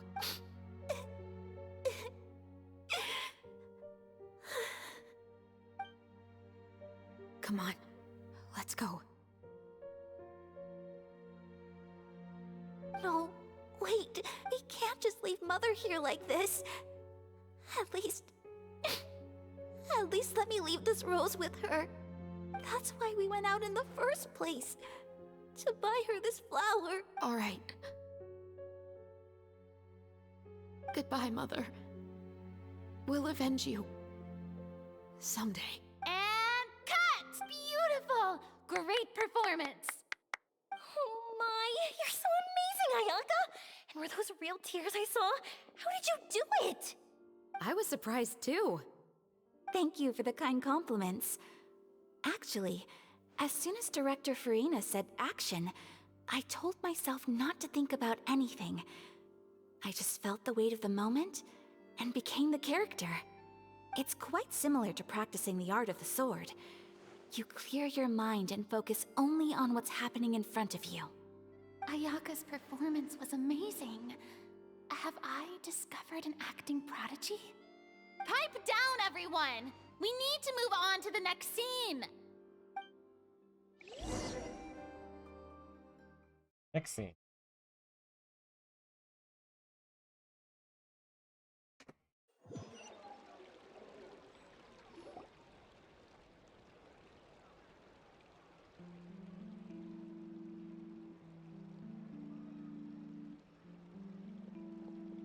Huh? Are we done already? But Paimon wants to keep playing with the clapperboard. How do you feel, Traveler? Is your arm sore from holding the camera all day? Good work, you two. You too, Chevreuse. You were quite the actress today. I've read this novel many times before. I have a good grasp of my character's mindset. Anyway, do you remember my request from yesterday? Oh, right! We were having so much fun that Paimon nearly forgot! You have a case where the murders seem really similar to the cases in the novel, right? So, how are they similar exactly? In the story, the main characters grow up to become two musketeers, always using their guns to carry out their revenge.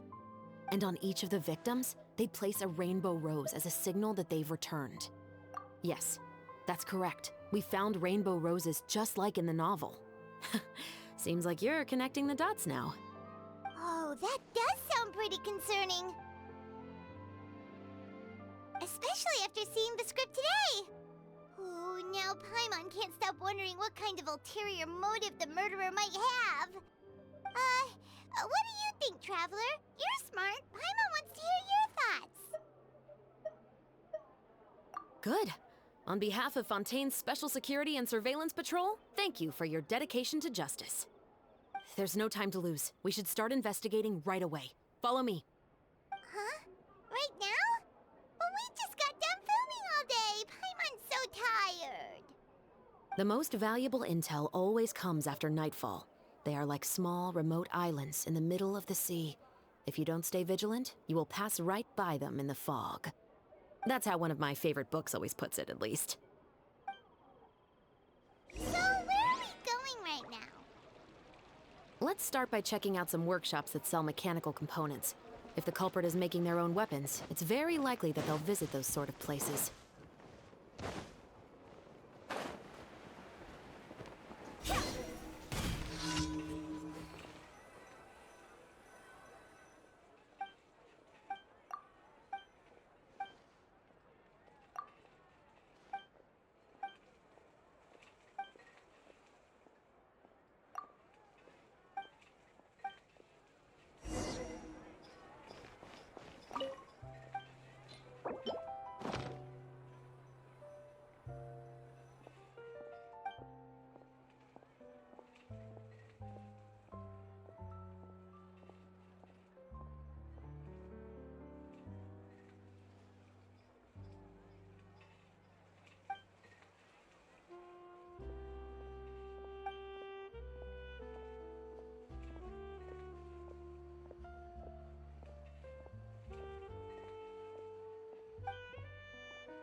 What a pleasant surprise.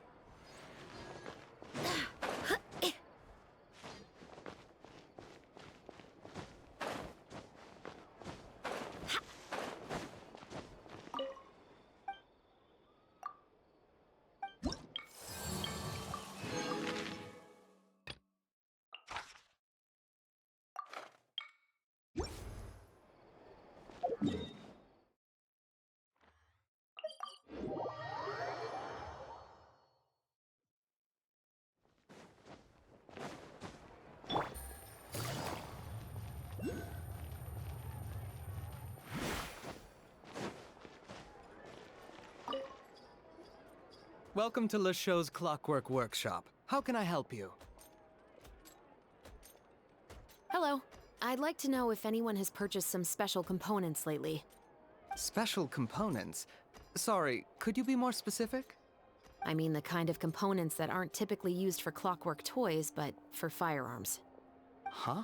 For firearms? No, we don't sell those sort of things here. Don't misunderstand. I'm not here to cause any trouble. We are merely investigating a case, and we're hoping that you could cooperate. Well, to be completely honest, I'm not even sure what kind of components that would entail. Has anyone ever purchased components here as an individual rather than on behalf of an organization? We have a lot of customers who buy toys, but those who buy components are all regular customers who buy in bulk on behalf of their organization. Is that so? I understand. Thank you for your cooperation. You're welcome. It's the least I can do.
Oh, hey, Chevreuse.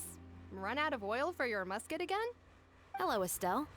I want to know if anyone has come to your shop recently to order some firearm components. Oh, is this another case? Let me think. I don't think so. Some people have requested that I make some prop guns for the Fontaine Film Festival, but I refused all of those requests. Oh? Why's that?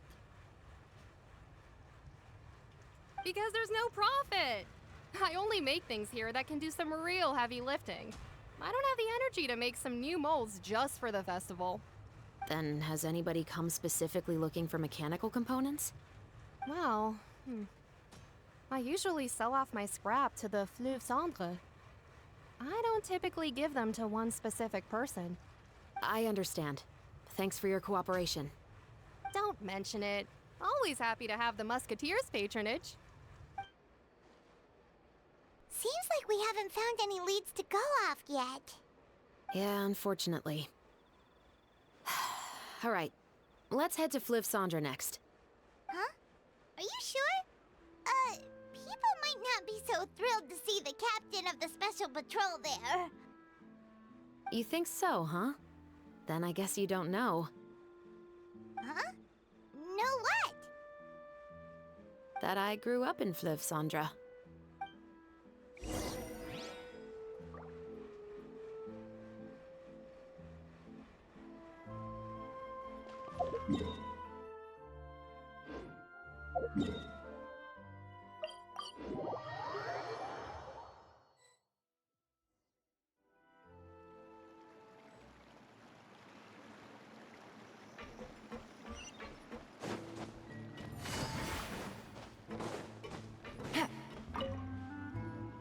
Hello, I'd like to ask some questions.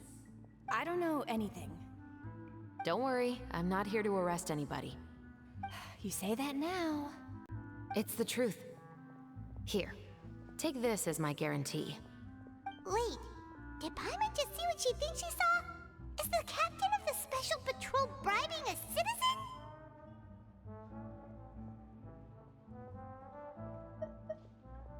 Seems you're different from the other guards. What do you want to know? Have you heard anything related to muskets in Fleuve Cendre lately? Anything at all? Muskets, huh? All I know is that about 2 weeks ago, we started hearing some loud noises at night. So loud that it's been waking me up. Were they gunshots? Possibly. It's hard to tell around here. Someone's house collapsing, a pipe exploding somewhere, it's all the same. But the noises I'm talking about definitely happened after I fell asleep. Do you know where the noises were coming from? I don't remember clearly. Is it that you don't remember, or that you need to think about it some more? You tell me. Then please, think about it some more. She's giving her even more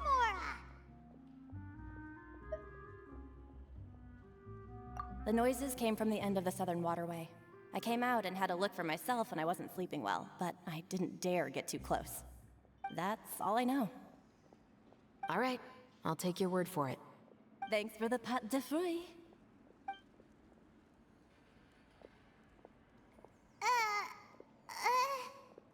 No need to be surprised.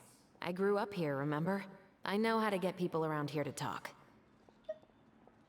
My apologies, I'm all out of sweets. Though I do have some other tempting snacks in my custody. Fries, fried chicken, and even onion rings. Fried chicken. But taking care of junk food is my responsibility. You're better off sticking to your normal, nutritious diet. Now then, let's keep going.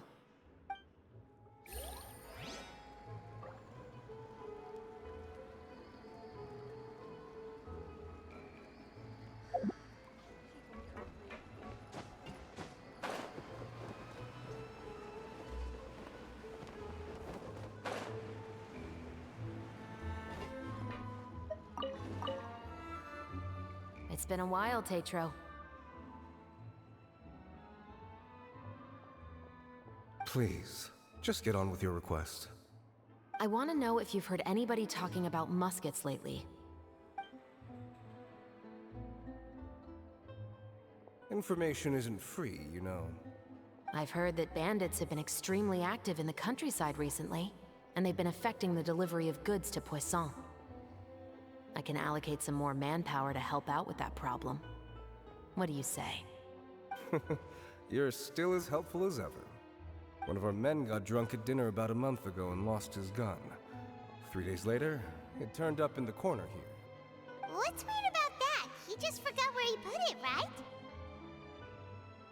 This is Fleuve Cendre, my friend.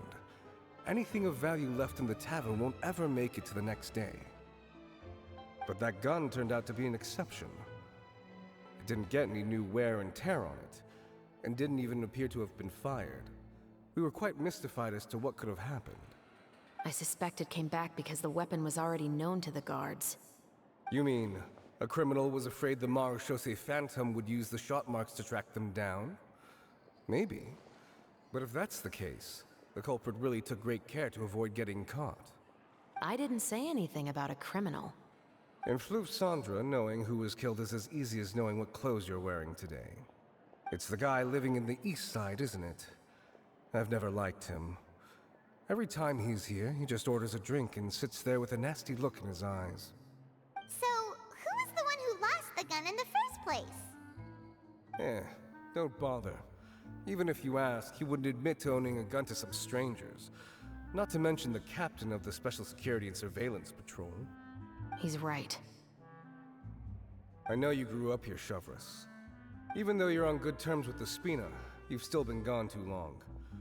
Not many people know you here now, and a lot of people don't like the Special Patrol. I know. So take my advice and don't show your face too much around here. It's for your own safety. I'll come and go as I please, and I'm afraid I'll be appearing more often due to my work. All right. Don't say I didn't warn you.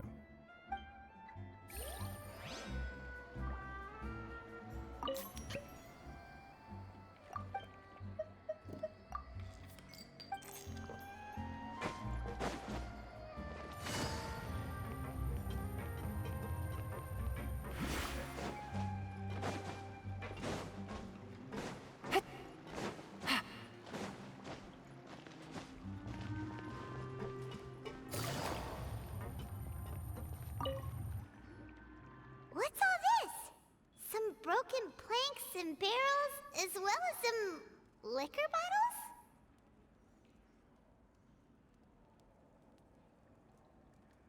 Yes, but have a closer look, Paimon. Even though somebody has purposefully tried to clean them up, these are obviously marks from musket bullets. In other words, someone was here trying to improve their shot. They were using the barrels and bottles for target practice.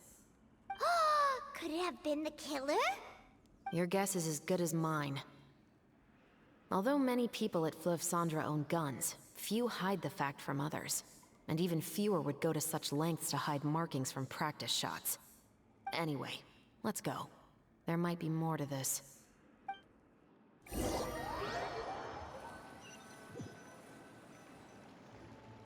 Seems like that's all we'll be able to uncover for today.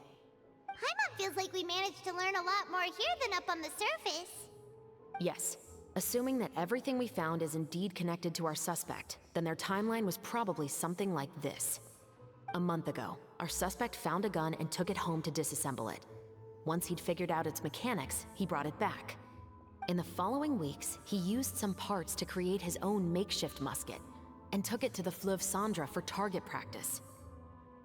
Then, a few days ago, he found his target and carried out the murder. Once the deed was done, he left a rainbow rose on the body, just like the scene in the novel. That all makes sense to Paimon, but we're still no closer to figuring out the killer's identity. The deceased was a resident of Fleuve Cendra. It's said that he was a poor, solitary man.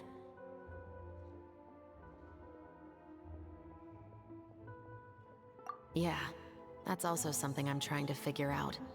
If we are indeed following the novel, and there's a story behind the murder, then this murder should be an act of vengeance. But according to our investigation, the deceased didn't have any enemies. He was no saint, but no one's heard of a rival who hated him enough to shoot him dead, much less care to leave a rose on his body. What message is the killer trying to convey, and to whom exactly? We've thoroughly investigated that possibility. He claims to have spent the whole day at the Opera House on the day of the murder, and the staff there have confirmed his account. Okay, so he has an alibi. Not only that, he lacks a credible motive as well. He has a family of his own, and both of his parents are still alive. I've looked into his records. He was adopted at the age of 6, and all the proper procedures were followed. There are also records of him at an orphanage before then. In the story, the mother of the 2 musketeers was murdered after the children turned 10. Of course, he could have changed the children's ages, but I don't want to assume anything without evidence. More importantly, I've also had a chat with him in person. He didn't seem like the kind of person who would pull the trigger to kill a man. Then, what should we do now? We have all this new information, but it doesn't help us move forward. Investigations take time. I didn't expect us to catch the culprit in just a single day. How about this? Let's spend the next few days filming with the crew. We can continue the investigation once we're done with the film. I'm sure that given time, new leads will present themselves. Wait, but weren't you saying Intel is like small, remote islands in the middle of the sea just a moment ago? Wouldn't you just miss them if you were to stop looking? Ah, but the book had more than one reference to the islands, Paimon. Oh? What else did it say then? As long as you spend enough time sailing through the fog, you'll eventually come across an island.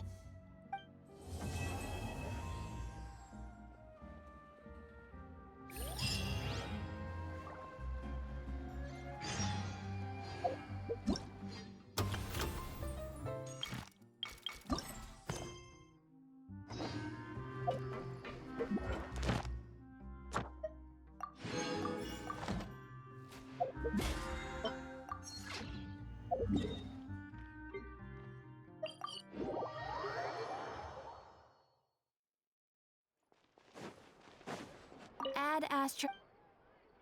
Thank you for complete.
I got a new letter from an informant. The situation.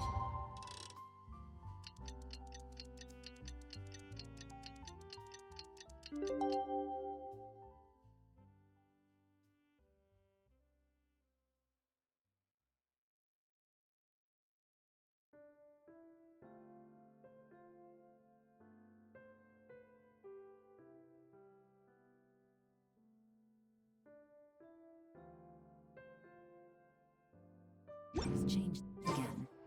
It's filming time again! Our schedule is jam-packed for the next couple of days, too. We've got so many different locations and sets to cover. Exactly. Anyway, let's head out and meet up with the others. Uh-huh. Yep, you're right.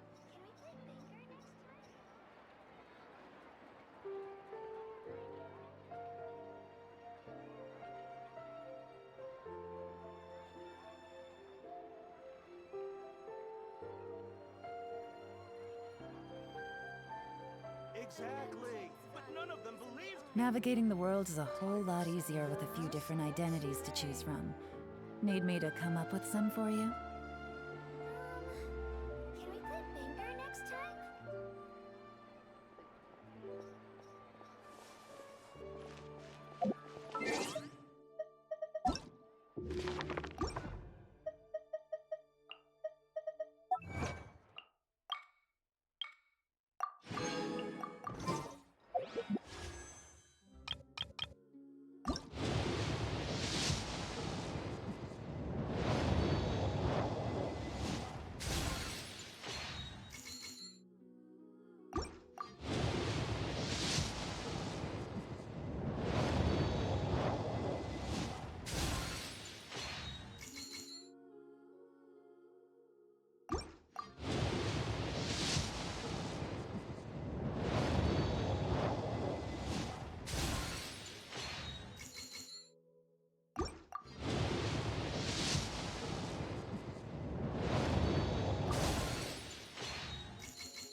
everyone. We're looking to wrap with our two main ladies today. I can already smell our success. What do you mean, looking to rap? Oh, aren't you the expert now?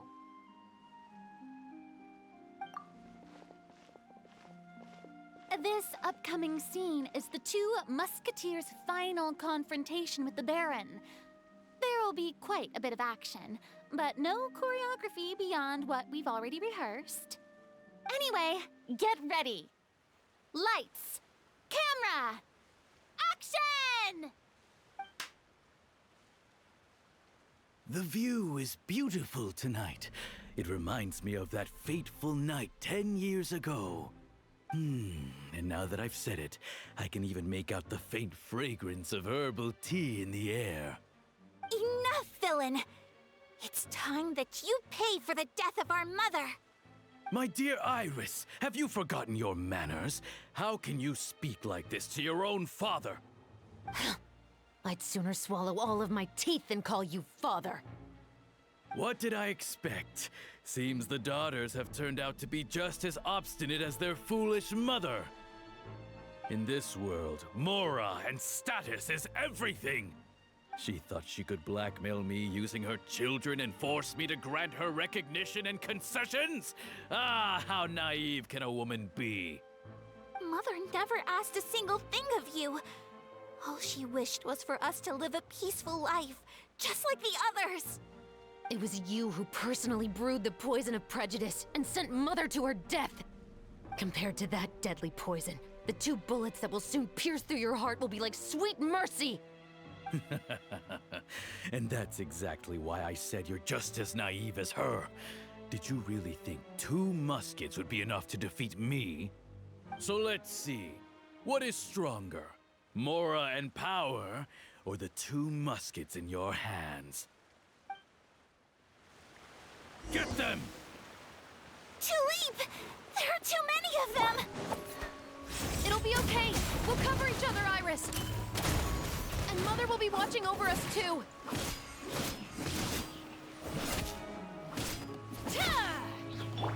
My apologies. Kami-san to art. Sometsu!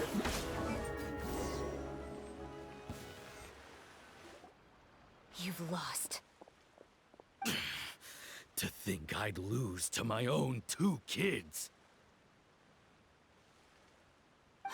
We are no children of yours, and we'll never call that place our home. Then tell me, what did you do all this for? You lost your mother, and will soon kill your father as well. What will you gain in the end, other than sentences for your crimes? We will gain our long-awaited justice.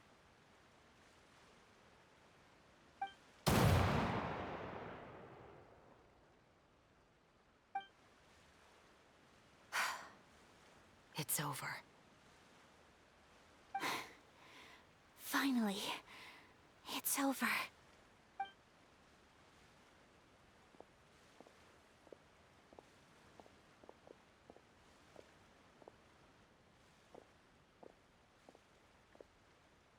So, where will you go now, Tulip? I'm not too sure, Iris. Maybe somewhere with lots of flowers? After all, Mother always did love going where the blossoms were. What about you? I want to go visit Mother's grave. Yeah, that's not a bad idea. Huh? Tulip, look! What is it? It's Mother's favorite. The rainbow rose. Look, it's blooming again.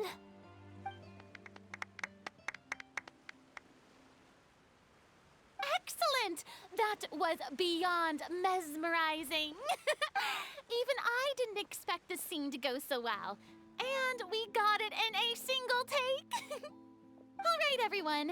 We've got a wrap for Tulip and Iris. Congratulations, Ayaka and Chevreuse! Thank you. I didn't expect our parts to wrap so quickly. wish I could savor the experience for just a bit longer. Paimon totally understands. Paimon's not ready to say goodbye to the clapperboard either. Filming has really been a lot of fun. You were great too, Chevreuse. The way you said, long-awaited justice. It gave Paimon chills. That is indeed my favorite line in the whole book. I still remember trying to act it out in my room the first few times I read it.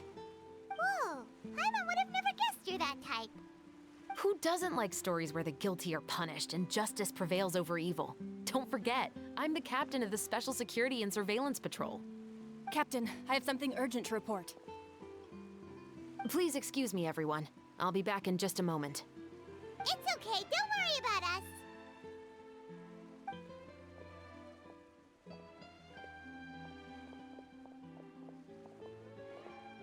Oh? Was she whisked away by work already? I was just about to tell her how great she did. It seemed like some urgent official business. Then perhaps we should thank the stars that we were able to wrap both of your parts so quickly today. Switching around the filming schedule would have been a real pain. Anyway, I actually came over to let everyone know that we're all done for today. You can go home and get some rest. And one last thing, Miss Ayaka. Your acting skills today were immaculate as always. Are you sure you won't consider taking up full-time acting? See, I just happen to know this great troupe that's still looking for a lead actress. Thank you for your kind words, Director Farina. Unfortunately, there are still many matters that I have to take care of back home at the Yashiro Commission.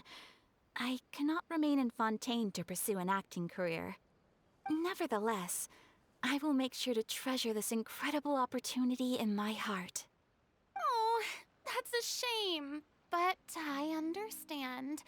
Just let me know if you ever change your mind. I believe it's also about time for me to take my leave. But hopefully I'll see you on set over the next few days. Even though my part's wrapped, I'd still like to swing by and help out the crew. See you tomorrow, Traveler and Paimon. Yep, see you tomorrow! Well, what should we do next? Maybe we'll go investigate the case some more with Chevreuse today. Traveler, Paimon, please come with me. Huh? Where are we going? You could say that our ship has finally chanced upon one of those small, remote islands of intel.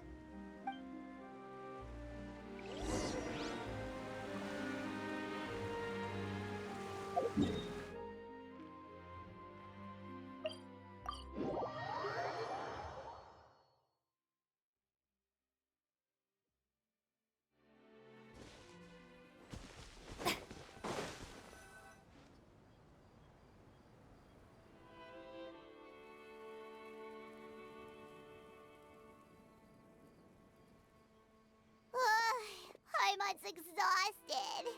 Paimon definitely didn't expect having to float this far after a full day of filming. So, Chevreuse, why did you take us here? Affirmative. It wasn't anything conclusive, but it should show us a clear way forward. Have you ever heard of someone by the name of Emily? Oh, you mean that famous perfumer? She's a good friend of mine. She's lent me her aid several times in the past to resolve some difficult cases. After I discovered the rainbow rose at the scene of the murder, I sent it to her. After all, she's probably the foremost expert on flowers and scents in all of Fontaine. And then? There was nothing remarkable about the flower or the trace amounts of soil left on it. But according to Emily, the rainbow rose left by the killer was derived from a very rare cultivar. Huh. Paimon didn't know that there were different varieties of rainbow rose. Paimon just thought they grew everywhere in the wild. Flowers that are deliberately cultivated will always show some different features from those that bloom in the wild. We already knew that the rose left at the scene belonged to a special cultivar, but with Emily's expertise, we were able to pinpoint the place where it was first picked from. Oh, Paimon gets it now. So whoever first planted that rainbow rose was probably the killer. Precisely. And after we checked what we learned against some sales records from the past, we discovered that there's only one person in all of Fontaine who could grow and sell this specific cultivar. Really? And who is it? It's the novelist. But didn't you say he had an alibi? To be clear, I haven't changed my mind about him. I still don't think he was the one who pulled the trigger. However, that doesn't mean the true culprit never visited him at his home or never purchased a rainbow rose from his garden. Whatever the case, we will have to confirm a number of things with him. So you mean the next place we need to go is... Yes, we're going to pay him a visit at his home.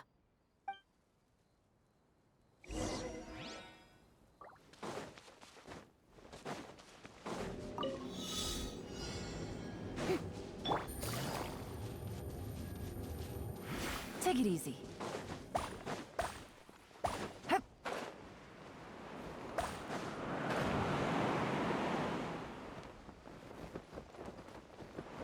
Hup.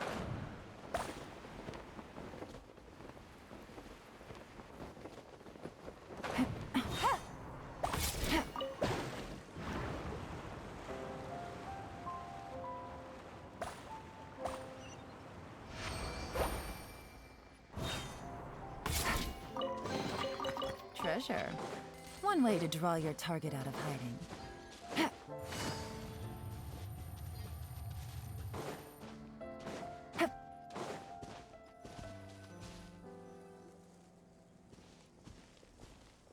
That should be his house.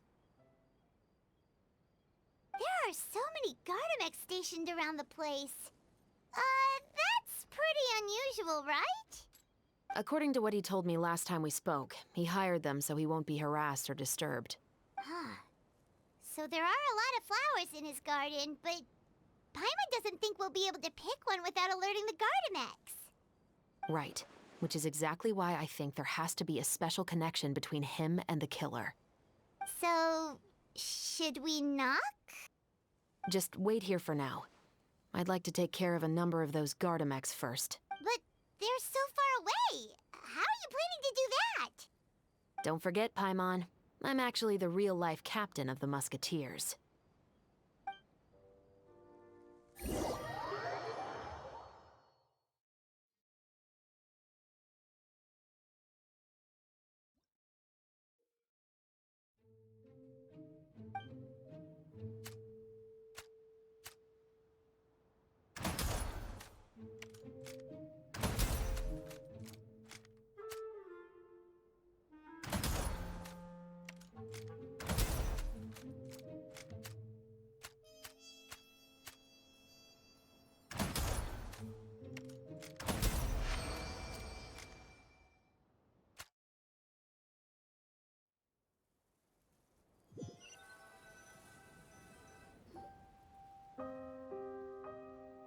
All clear.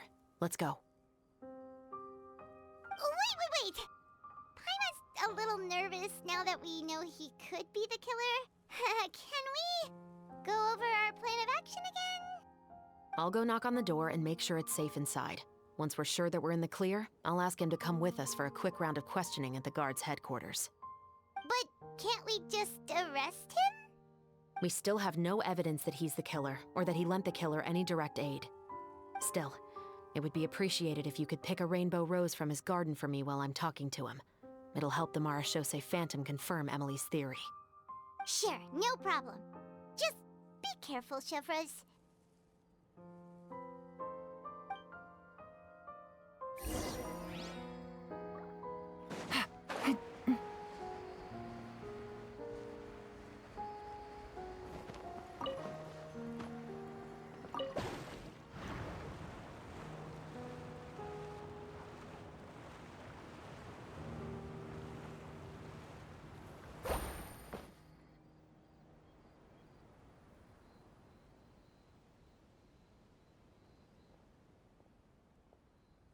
Excuse me, Mr. Baptiste, are you home? Who could it be at this hour? Oh, it's you, Officer Chevreuse. Would you mind accompanying me to the guard's headquarters, Mr. Baptiste? We would like to ask you some questions about a case. Oh, Is it still regarding the murder case from before? I cannot confirm or deny that at this time. So it is then. Listen, I need you to come with me, Mr. Baptiste. Miss Chevreuse, I'll save you the trouble. Oh, and you two over there? There's no need for you to pick my flowers either. It's not time for them to bloom yet. Oh! Okay.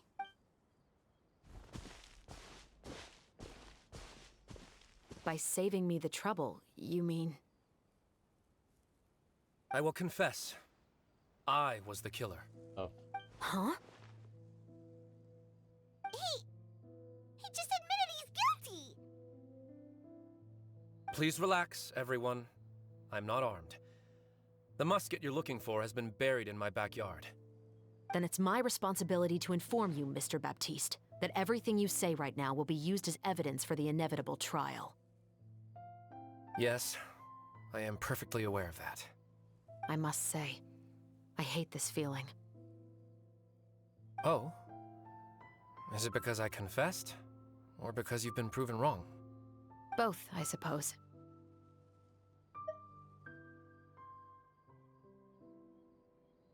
For the same reason as the one I wrote out in my novel, of course. I did it to exact revenge. I know you haven't figured out the link between the two of us. Had you done so, I'd have been taken away to the headquarters a long time ago. But that won't stop me from always remembering his grotesque face. After all, he was the one who killed my mother. Your mother is still healthy and well. You know, I was adopted as a child. I was referring to my birth mother. That was never recorded in the orphanage's records. Please forgive a 6-year-old child for concocting some lies to protect himself after watching his mother die right in front of him. So, your novel, it was like a record of your life? No, of course not. It was a work of fiction with many embellished parts. But I am indeed the illegitimate son of a wealthy and influential man who abused his power to murder my mother. That part was 100% real. But the man you killed didn't have a Mora to his name.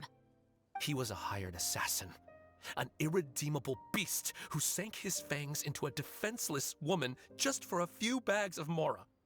But if that's really the truth, you wouldn't be telling us any of this now. You still haven't managed to take revenge against your father, the true mastermind behind it all.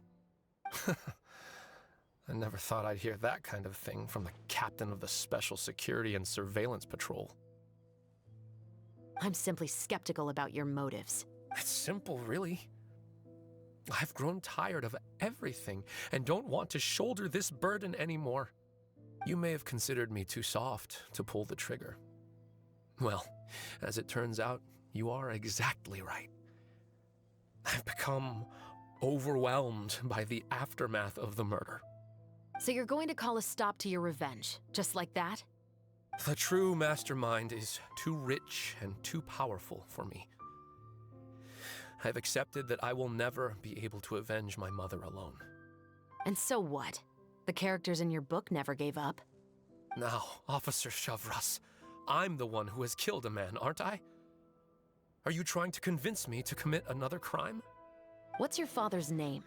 How do you plan to prove the veracity of all of your claims? Well, I'd like to speak with you privately. Sure. Why don't we speak privately at the guard's headquarters? No, it has to be here. I must ensure that we won't be overheard. Fine. Let's talk here. When I said won't be overheard, I meant by anyone. I would like to speak with you and you alone.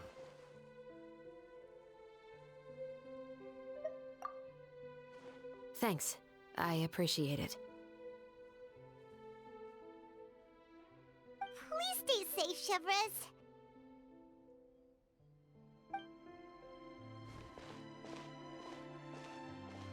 All right.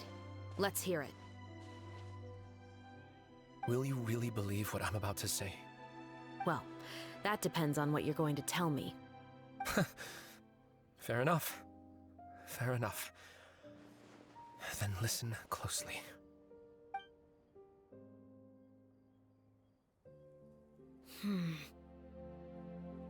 So that's how it's all connected. So, it seems you believe me after all. Do you want me to go public with this? No, of course not.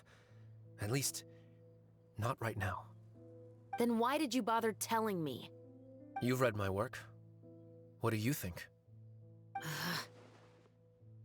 Even if you were to go public with all of this right now, he'd simply deny everything. It's been too long. Almost 20 years. Anything that could be used as evidence has long faded away.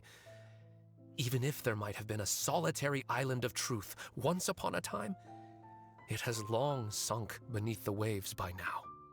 Justice will never find him. Not if you don't try. I know that as the captain of the Special Security and Surveillance Patrol, you will always stand on the side of justice. But do you really think a cushy life in prison really constitutes justice for him? I bet he could lead an extremely comfortable life in the fortress of Meripede. What are you trying to say? I've been observing you from a distance. Your portrayal of the musketeer was exquisite. Pull the trigger of justice against him. Let the villain get what he deserves. You want me to let you go so you may complete your revenge? No, Officer Chevreuse. I know that would be impossible. No. What I'd like is for you to perform the deed on my behalf. Oh, Chevreuse sure is taking her time. What could they be talking about anyway? Oh, Paimon's worried. What if he decided to attack her? Oh, you do have a point. Still, do you have any idea who the rich person might be? And why the novelist doesn't want us to hear what he's saying to Chevreuse? Sorry to keep you waiting, you two. Hey, how did your talk go? I've already sent someone to escort Baptiste back to the headquarters for questioning. He wasn't lying about the musket. It was indeed buried in his backyard. But what about the name? Did he tell you the name of the rich guy? Yes, he did. But for now, I have to return to the Special Patrol. There are still a few loose ends I need to tie up. I'll probably be quite busy over the next few days, so apologies if you don't see me on set. All right, Paimon understands if you can't tell us everything you know. We'll just keep an eye on the steambird then. Actually, there's still something else I need your help with.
We haven't seen Chevreuse since that night at Baptiste's place. Well, guess there's no point in worrying about it now. Let's go join...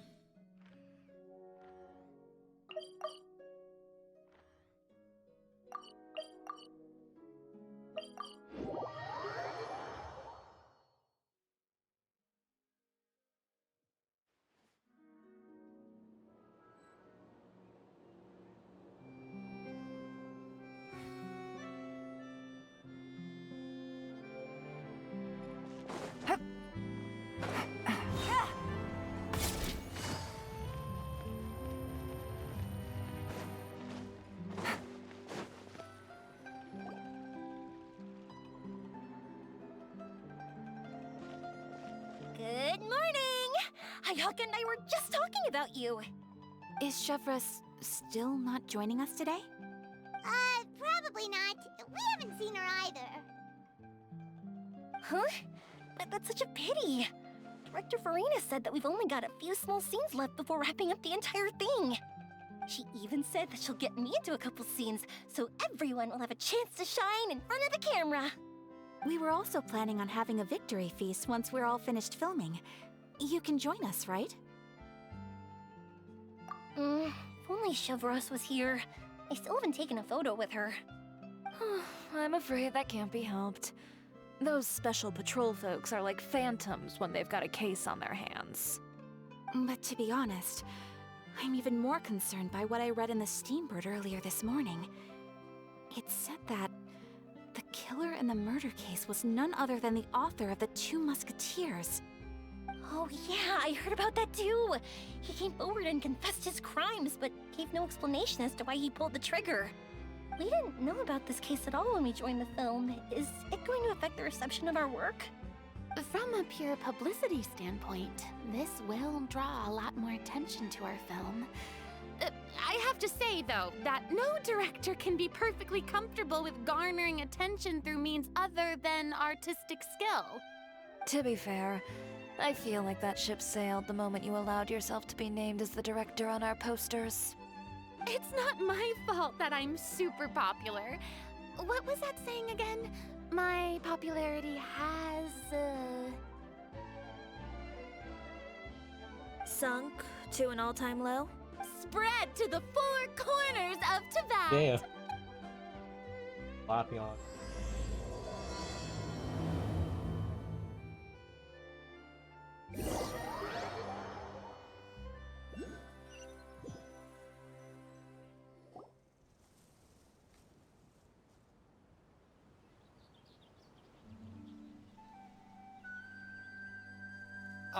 Excuse me, everyone. Xavier! Feels like it's been ages since we last saw you. I've been talking non-stop with the Film Association, and I'm absolutely swamped trying to coordinate the film's marketing. So forgive me for not being around more often, but please... Oh, seems like... Yes, that's one way to put it. Oh, and before we begin the final round of film, the original investor of our film, Mr. Morris. A pleasure to meet you all. Yes, glad to make your acquaintance, Mr. Morris. We've heard about the issues you've encountered with your financial situation, and genuinely hope that things have taken a turn for the better. Oh, well, the situation has indeed improved somewhat. Don't worry, Mr. Morris. Accidents and last-minute challenges happen all the time. There's no need to blame yourself over it.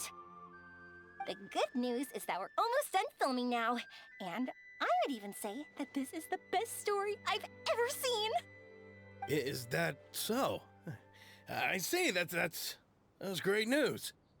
All right, now that we've gotten all the pleasantries out of the way, let's get this show on the road.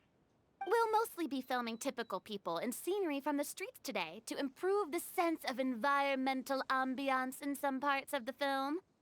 Oh, and there'll be a cameo for Mr. Kamisato and Miss Yoimiya as well.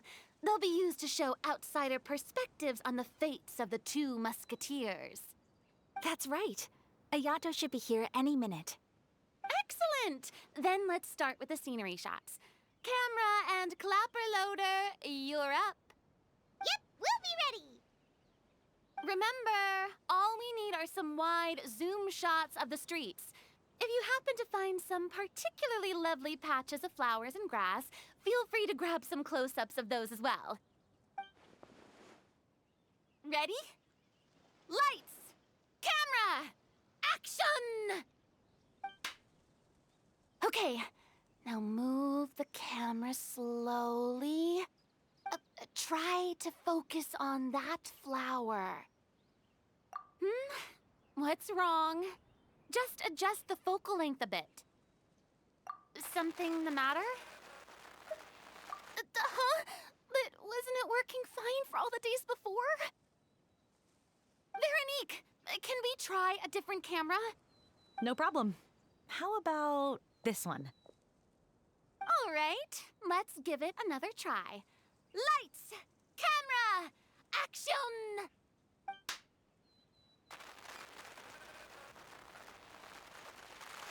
Don't tell me. This one is broken too? Veronique, do we have any other spare ones we can use? I'm afraid we only brought these two today.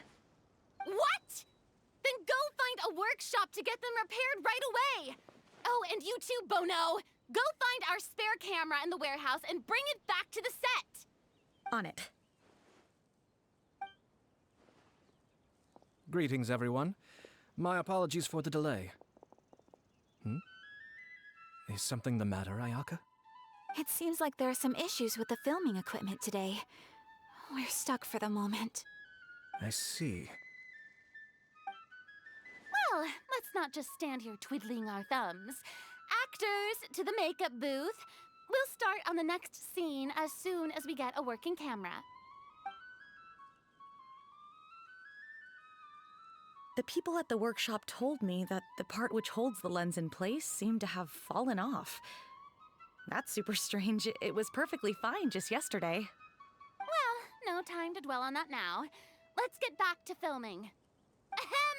Quiet on set! Places, everyone! Lights! Camera! Action! By the way, have you heard about that recent murder case? Yes, I have. It seems that they've caused quite the commotion in the city. I heard that the chief of the guards is so mad about not catching the culprit that he's about to explode. Oh? I find that quite hard to imagine, considering how he already looks most days. Director, we have a problem. Oh, we're in the middle of a take! Couldn't you wait until we wrapped up this scene? No, Director, our film, all the finalized film that we've been keeping in the case has disappeared. Oh, wait, what did you say? Mr. Bono, please take me to where the film was kept right away. I'm coming too. No, Yoimiya, you have to stay here. Oh. Okay, listen up. Everyone who's not working on this current scene can go with Bono to look for the film. Everyone else, stay put and wrap up the scene. Unbelievable. How could all these problems happen in just one day? We're back. How did it go? Did you find the film? We found it in the sewers. Huh? In the sewers? Is the film still okay? We discovered it just in time, so we should still be able to salvage it. The others are checking now to see if we lost any specific scenes. You scared me for a moment there. I nearly thought we had lost everything. I really don't want to experience that feeling of despair again. Okay, but who could have stolen the film and dumped it there? Could it be some competitors working on other films? But if they wanted to harass us, why wait until the last day? Okay, we don't have time to really look into it right now. Let's strike while the iron is still hot and wrap this thing up once and for all. Yeah, let's finish it.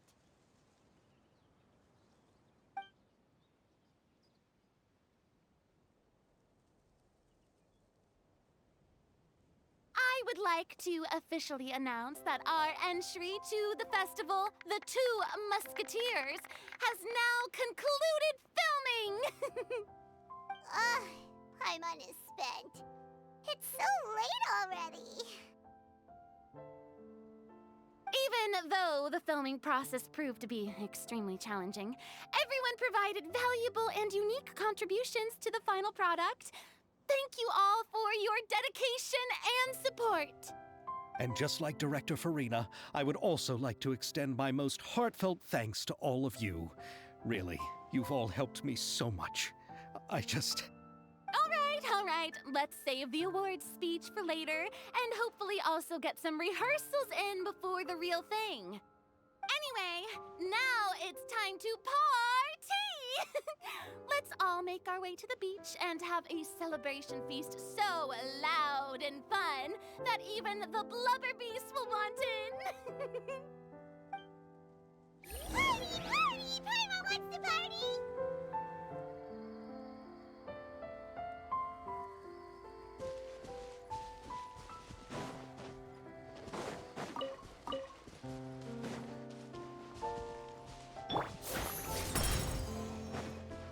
Whoa! This place is hopping!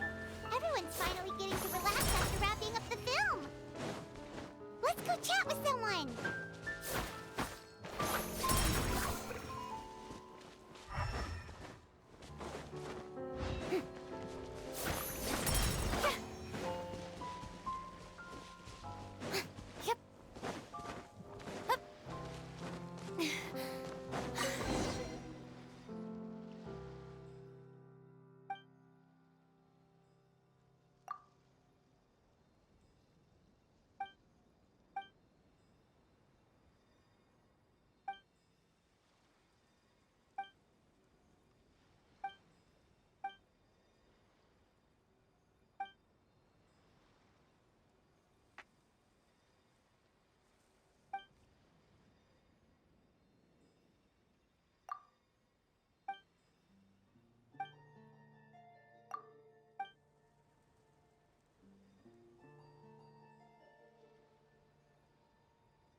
I was thinking, if this film turns out, of course, I'd be more. Thank you for the offer, Mr. Xavier.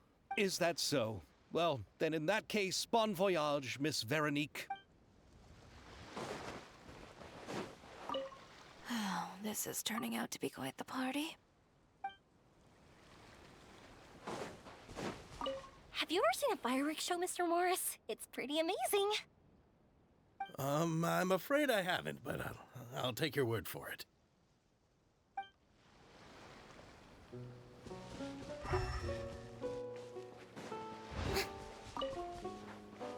Strike a pose! Hey, Ayato! How's your work been going? Everything went rather smoothly. Thank you for your concern. Ayato told me that we've already confirmed the dates for some Inazuma Fontaine cultural exchange events. So the next time we visit, we'll be doing so in our capacities as the representatives of the Yashiro Commission. Oh, that's great! Then maybe Paimon will be able to find Fontaine detective novels in Inazuma from now on! Oh, wait. Wouldn't Yaimiko get upset if that happens? That would be stealing some of her business.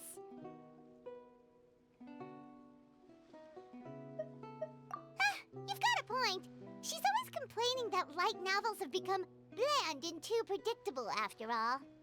The cultural exchange won't only feature literatures of both nations, of course. We have also made plans for cross-cultural engagements in the fields of gourmet cuisine, toy making, and artisan craftsmanship. Whoa! Paimon's getting super excited now! When the time comes, be sure to visit and participate in all the events.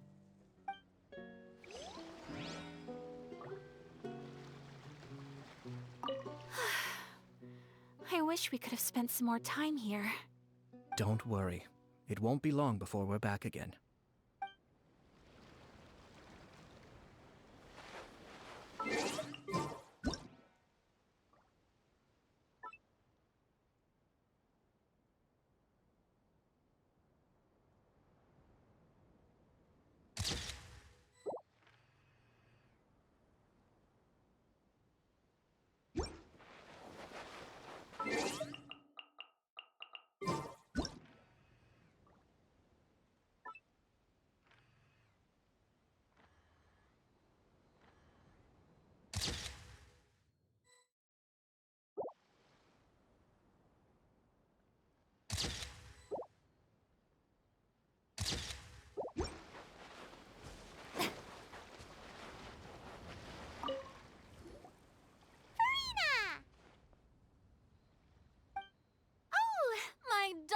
Clapper loader and camera operator.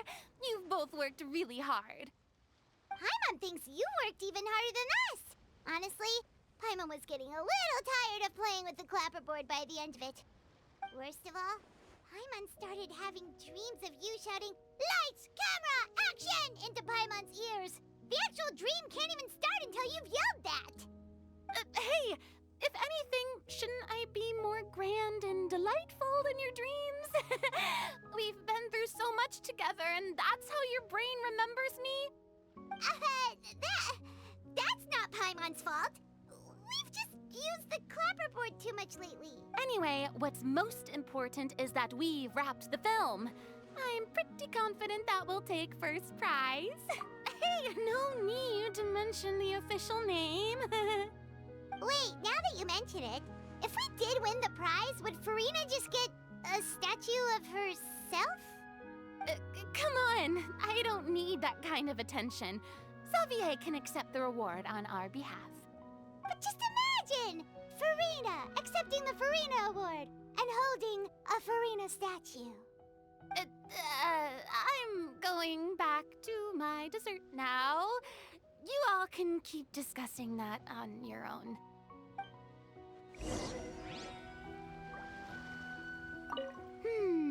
What kind of dessert should I try next?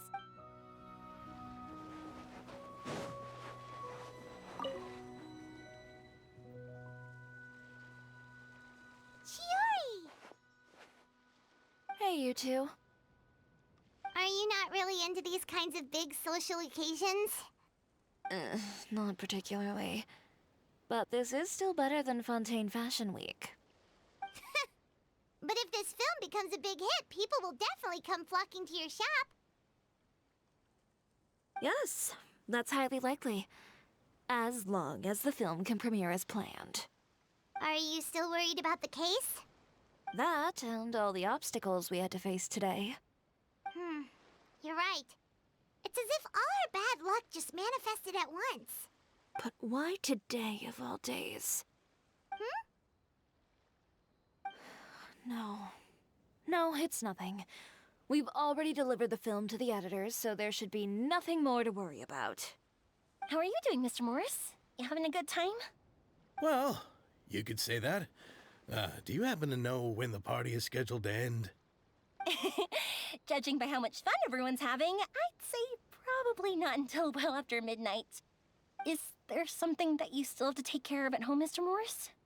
Oh, well, I'm just not a late night person, so I might take off shortly. Oh no! Silly me. I almost forgot something super important. Oh, what is it? I prepared a whole batch of fireworks for the party, but I forgot to bring them over from the warehouse. Fireworks, you say? Well, that's truly a pity. Sorry things didn't go as planned. Could you help me carry them over, Mr. Morris? I won't be able to fetch all of them by myself. Me? Are you sure that you can't find anyone else? I just wanted to make this a surprise for everyone. The warehouse isn't far from here. We'll be there in no time. Pretty please, Mr. Morris. These are some of the best fireworks I've ever made. So I also want you to see them before you leave. They're stunning. I promise that they'll be a once-in-a-lifetime experience that you'll never forget. But... It's okay. Just come with me. If we're sneaky enough, nobody else will see us leaving. All right. The warehouse is right over here. I moved the fireworks there in advance. Shh! Don't let anyone else see us. I still want it to be a surprise.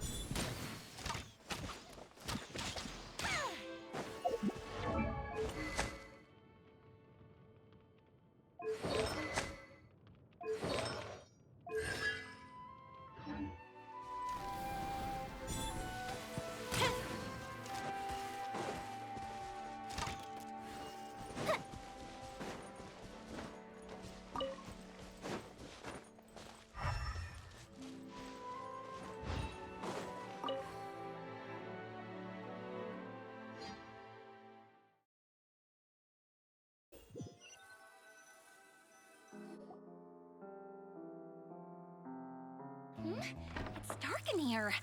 Wait here, Mr. Morris. I think the light switch should be somewhere over here. Why did I have to get roped into this? What was that?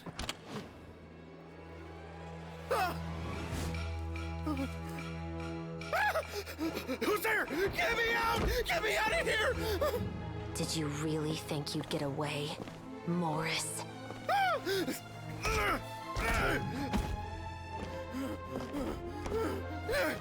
You've got the wrong guy. It wasn't me. I'm not the killer. You know, Eliza died a far more heroic death than this. She fought your assassin to the end to save the children she had hidden beneath the floorboards. Oh, fuck. That is Eliza's pendant. The one with a photo of you two inside.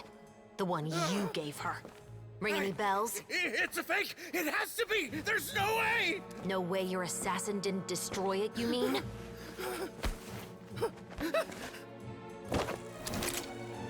Did you ever love her, Morris? Or was killing her always the plan? No, please. Listen to me. I told Eliza to keep us a secret. I paid her plenty for her silence. I never thought she'd keep the child. Everything was gonna come out, and I had no choice. She'd force my hand. No! I'm begging you. I have money. Just name your price, please. You can keep your Mora, and you can go to hell.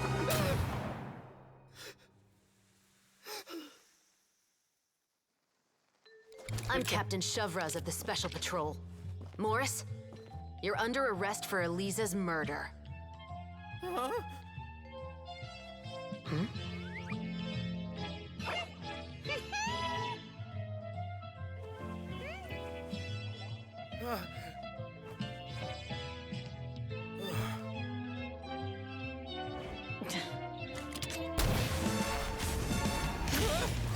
Holy shit! You're under arrest too, prop manager Veronique. Oh shit! What the fuck is this? Or perhaps I should call you the Second Musketeer. Oh! Whoa, shit! Woo! That was so cool. What's going on? This wasn't in the script. Drop the gun, Veronique. Why? Why would you keep me from exacting revenge on this heartless monster? Drop your weapon. This is my final warning. What is going on? Do I have to spell it out for you, Morris? Everything that took place just now was staged to get you to confess the truth. But this last part is all improv, of course. Chevreuse, you told us you wanted us to help you stage a play. You never said anything about the Second Musketeer. It's because even I had no way to confirm my theory until now. Thank you for your performance, Yoimiya. Could I trouble you to go and bring in the other Special Patrol members? They should be on standby just outside. Oh, and please tell the other cast members not to worry about us. We'll be rejoining them shortly. On it!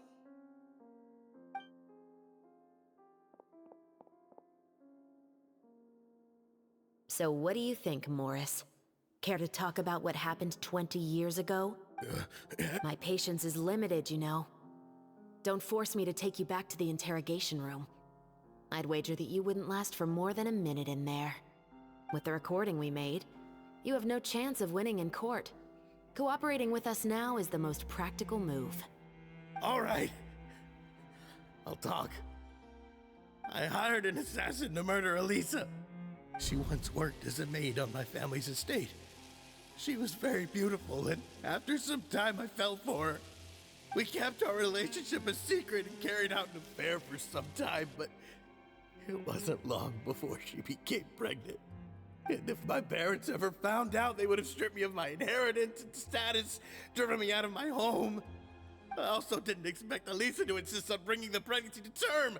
She even asked me to leave my family and travel far, far away with her. She believed that you were truly in love with her. I didn't have a choice. I gave her a large sum of mora, told her to leave the family and to get rid of the baby. But then years later, she sent me a letter. There were photos of 2 children, and she even asked if I could find some time to visit them. Huh? 2 children? Paimon thought Baptiste was the only... you mean... Even if she had the children against your will, you could have just ignored the letter entirely. Why kill her? I had just gotten engaged to be married to an heiress from another wealthy family. So if anyone were to find out about Elisa, my life would be completely ruined. I didn't have a choice. No. You always had a choice. You just made the wrong choice. Again. Do you know how it feels to watch your mother be killed right in front of you? My brother and I were hardly even school age yet. We were hidden beneath the floorboards, grasping each other's hands like a lifeline. We were so terrified that we didn't even know we could ever take a breath. All we could do was to watch Mother try to fight back, and then collapse to the floor. Holy shit, she... Even after the assassin left, we were still too terrified to leave our hiding spot. We thought that he might come back. It was only until the next evening when we finally climbed out and gathered around our mother. But she had already become cold and stiff to the touch. You made up your mind right then and there to bring this case to light. Not only that, we resolved to get our revenge. And that's why you became the Musketeers. No, that's why I became a musketeer. The man from before was also killed by me. My brother had nothing to do with it. I figured as much. You did? I once told these two that he didn't look like a killer to me. His confession from that night also rubbed me the wrong way. I think what really tipped me off was, how could I not feel a sense of regret in him? Huh? He confessed faster than any criminal I've ever met, but he didn't say a single word about you. He insisted that he was the sole perpetrator in the case. But after the questioning ended, I disassembled the musket we dug up from his backyard, put it in front of him, and told him to reassemble it. Wanna guess how far he got? He had no idea where to even start. He's never touched a gun in his life. Based on that, I determined that he was not acting alone. He only surrendered himself to draw our attention and create a moment of opportunity for his partner. So, I decided to play along. And as expected, the second musketeer followed us without hesitation once she saw Morris get separated from the rest of the cast. Besides, why else would he call the novel The Two Musketeers?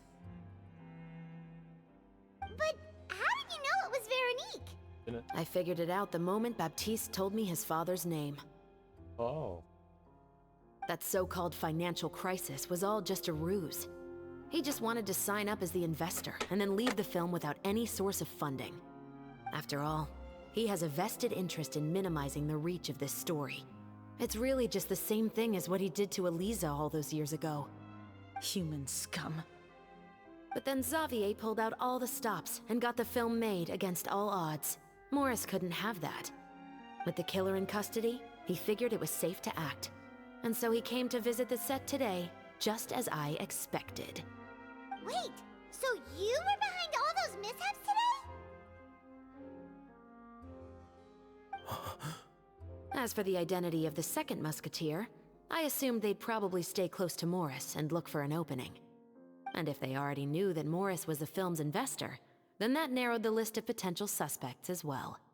Furthermore, being the props manager would allow the culprit to avoid scrutiny by purchasing mechanical parts in the name of the crew. With that hypothesis in mind, I went back to check Baptiste's orphanage adoption records.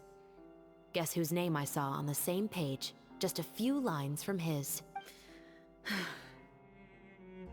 My brother. He trusted you. As in, he trusted me to perform the deed on his behalf? He trusted you to stand on the side of justice. I am. I thought you could do it as well. Oh, the look on your face when you told him to go to hell. I really thought you'd put a bullet in his brain. You know what he has done.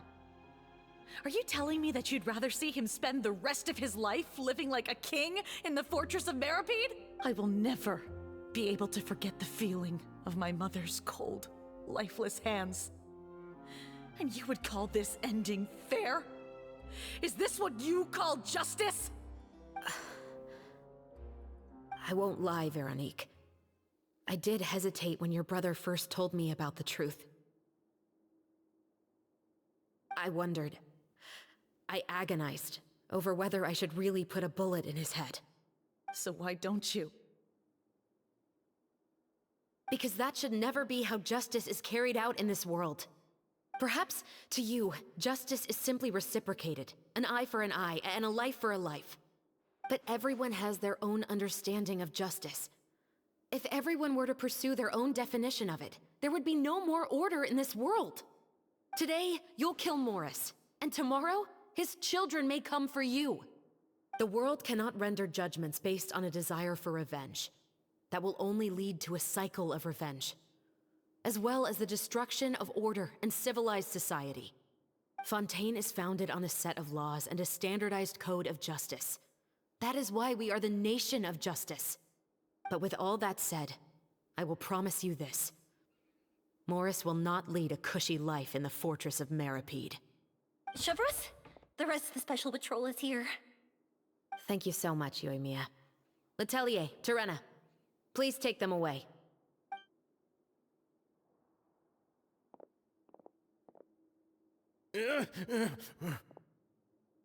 I still can't agree with your reasoning. I know. Justice has not been delivered. At least, not today. Chevreuse. Let's go. We should give an explanation to the crew. Thank you for your concern. I'm fine. I'm just thinking about the things in life that have driven people to take justice into their own hands.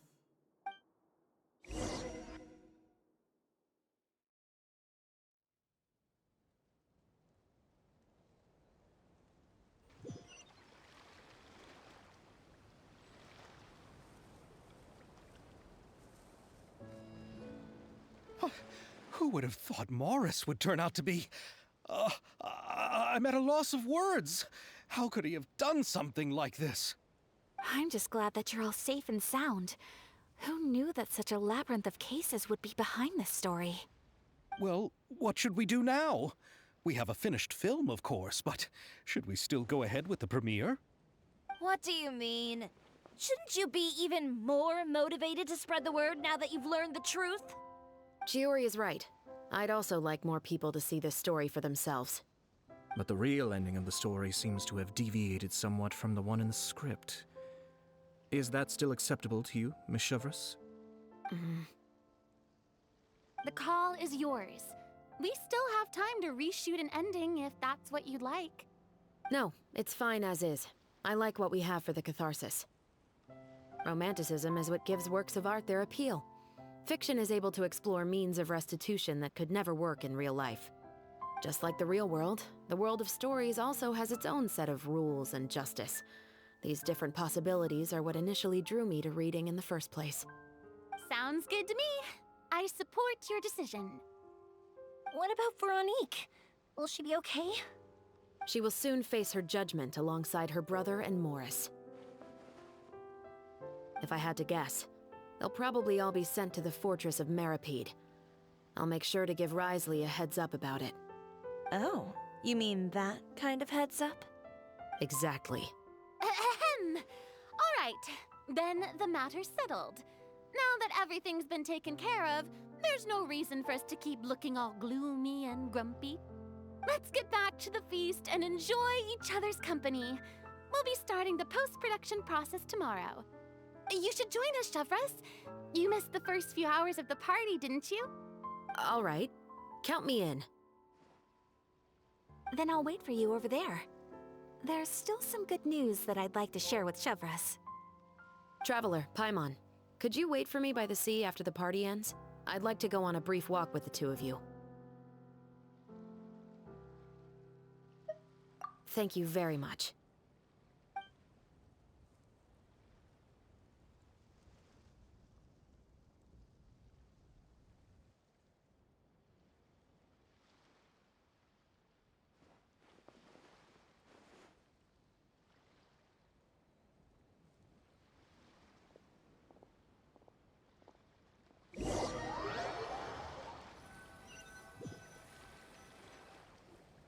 Sorry for the wait.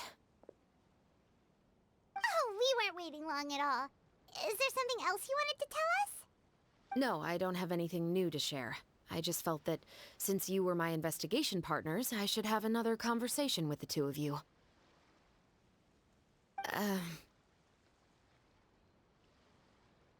Traveler, how would you have responded to Baptiste's request if you were in my shoes? Is that so? Well, thanks for sharing. When I was young, my father often took me here to swim. We'd come rain or shine, even when it was freezing cold. He told me that swimming was the best activity to train one's strength of will. You could never give up before reaching the shore, especially when the water was cold. Oh? Why's that? Because the moment you give up would be the moment you die. At that point, I still hadn't received my vision. One winter, the chilly wind felt almost like knives on my skin, and the seawater was so frigid that it numbed my toes the moment I stepped in. I cried and begged my father to spare me from having to swim across, but he wouldn't listen. He used to be a member of the Special Patrol as well. You could say it was his way of educating his children. That sounds awful. When he saw that I wouldn't stop crying, he just picked me up and tossed me into the icy Jesus water. Christ. The bone-chilling cold took away my senses. I couldn't feel anything but fear and rage. I waited for my father to save me, but one look and I knew he'd already started swimming for the opposite shore. I realized that if I were to give up, I really would die right then and there. I used all of my strength to try and catch up to my father. Those few minutes felt longer than my whole life up until that point. I did, however, make it to the other side. I've never felt afraid about anything in my life after that, nor have I ever cried again. That way of teaching would have never worked on Paimon. Yeah, I don't think that was the right method for anyone. That's pretty messed up. It's just that, working now as I am in the pursuit of justice, I still sometimes feel like I've been tossed into that winter sea all over again. The anger and the helplessness. Chevreuse. But the worse I feel, the more I know to never give up. The alternative would be to forever lose myself among the waves. Anyway, how about a race? Neither of us will drown, but we can still see who swims faster.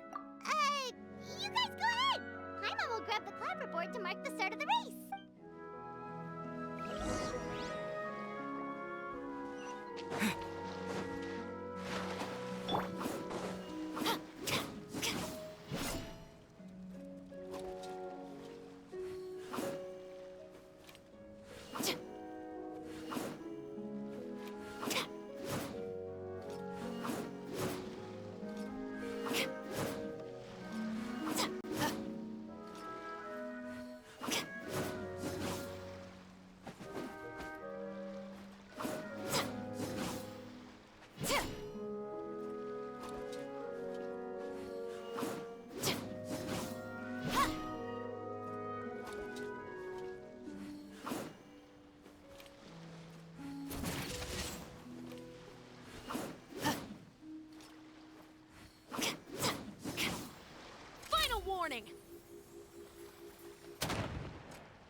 Shit!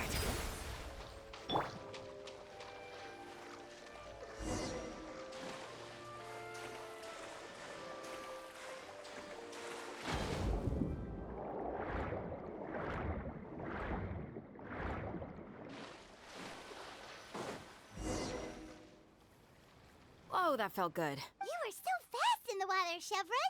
You were swimming even faster than Paimon can fly. So, about the Special Patrol, did you join because of your dad? Partly, but I'd say I was more inspired by the heroes I read about in stories growing up. Oh, so it's due to your love of stories. Of course, it was only after I joined the Special Patrol that I learned that truth is often stranger than fiction. Come on, let's walk a bit more.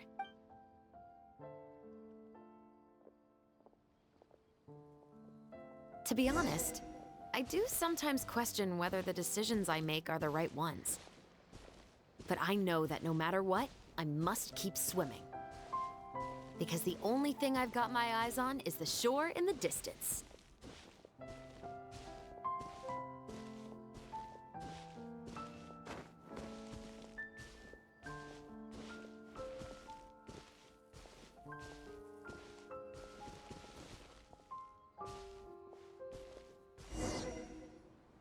Thank you for coming on this walk with me.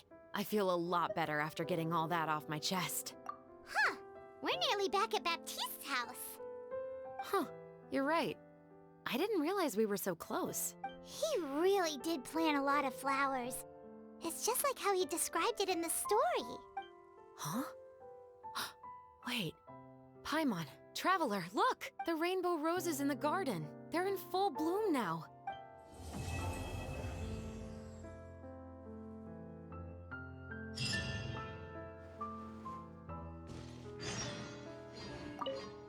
Even though it's a bit late, I must thank you for investigating this case with me. Not on behalf of the Special Patrol this time. It's a personal expression of gratitude from yours truly. Oh, you want to hear more about my father? To be honest, I didn't spend that much time with him. He was always busy with the Special Patrol, so he would often return home really late at night. Some nights, he didn't come home at all. Once, he didn't come home for a long time, maybe a whole week or so. When I went out to buy food, I learned that he had become a criminal, and by extension, that made me a criminal's daughter. But we can talk about that another day. I actually have a lot of sympathy for Veronique and Baptiste. I can understand the hatred they feel for their father, but that doesn't mean I'll allow them to walk the path of evil, even if it might lead to another sense of justice. Films are different from the real world. They're a form of art and represent the wishes in people's hearts. I adore the Two Musketeers, and I'm very happy to have had the opportunity to act the role as one. I can't wait to catch the film when it premieres in the Opera House. I'm looking forward to seeing the audience's reaction to the climactic ending. Thank you for looking out for me. I'll see you at the award ceremony. I'd be very surprised if we don't win.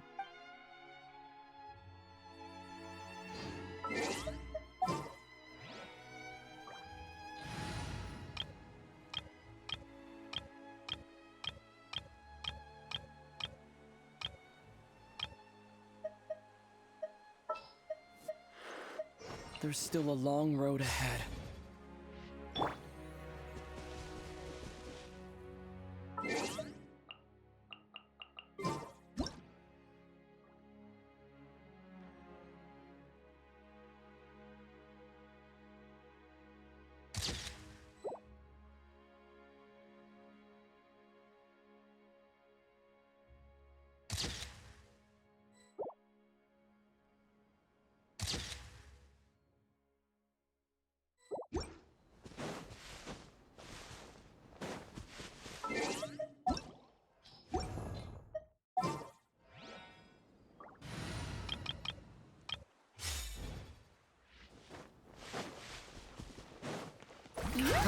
Another test subject. Picked the wrong test subject.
Hey there, you two!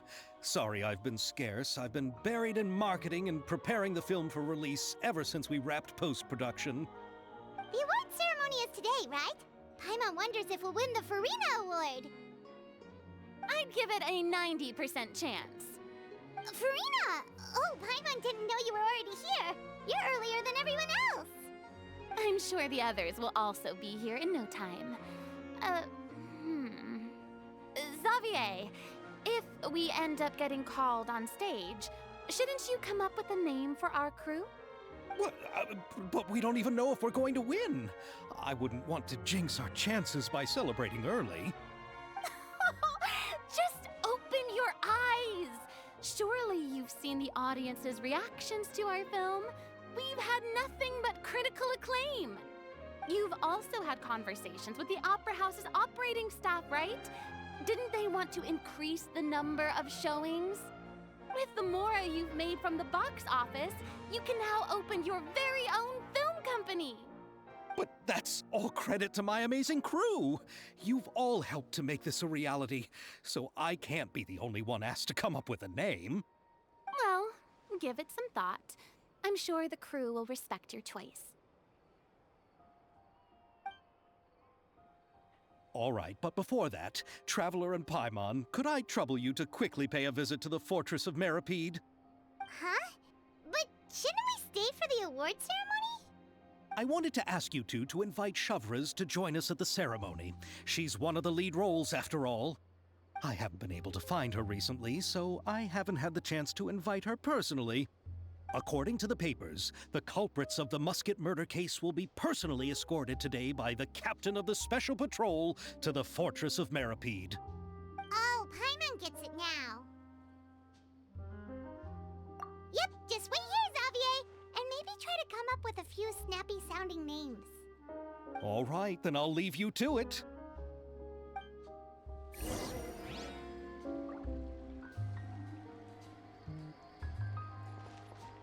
Will we really win an award?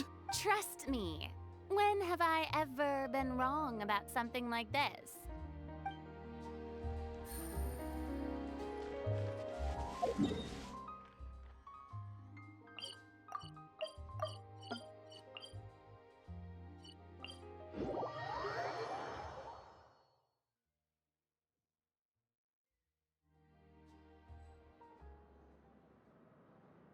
Take it easy.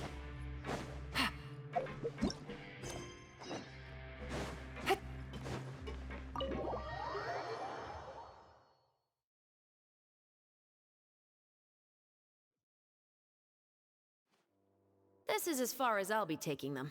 I'll leave the three of them to you now. Got another errand to run? Something like that. I'm expected at a party. Now that's something you don't hear every day. Found a new pastime? No, it's just a special occasion. Chevreuse! Risley! Festivals really do bring people together. It's been a while since I last had so many visitors at the Fortress of Meripede. Call it the festival spirit, I guess. Yeah, you could say that. Even our head nurse has gotten herself all worked up preparing super deluxe nutritious shakes. Just one gulp and you'll have met all your nutrition needs. Were you talking about work just now? We've already finished discussing everything. So, what do you think about my heads up, Mr. Risley? I believe I haven't yet made any promises or guarantees. But you also didn't shoot me down. Here, how about this? You could give everyone a copy of the newspaper. Perhaps on the day when the cover story happens to, oh, I don't know, expose a certain someone's misdeeds from 20 years ago? I suppose then a certain someone may soon find himself the most unlucky person in the Fortress of Meripede? While another two people will soon be hailed as heroes. Speaking of heroes, did you two need something from me? Oh, actually, we're here for... You're here to invite me to the party, right? Don't worry, I didn't forget. Ooh, then let's head back right away! See you, Risley! Happy Fontaine Festival! And the same to you.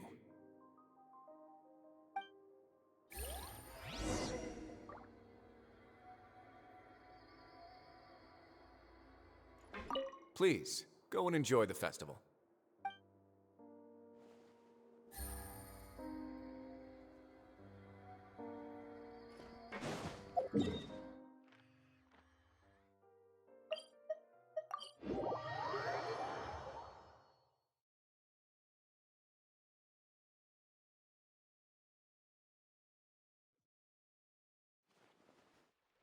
And the winner of the Farina Award for the first Fontainalia Film Festival is... The Two Musketeers! I thought they were cool.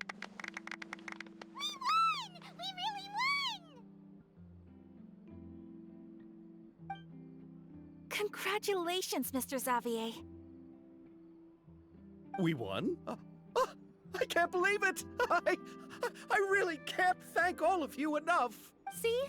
My takes on Fontaine's entertainment industry have never been wrong.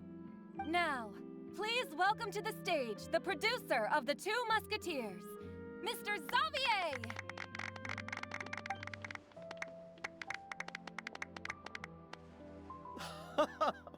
Thank you! Thank you all so much for your recognition and support.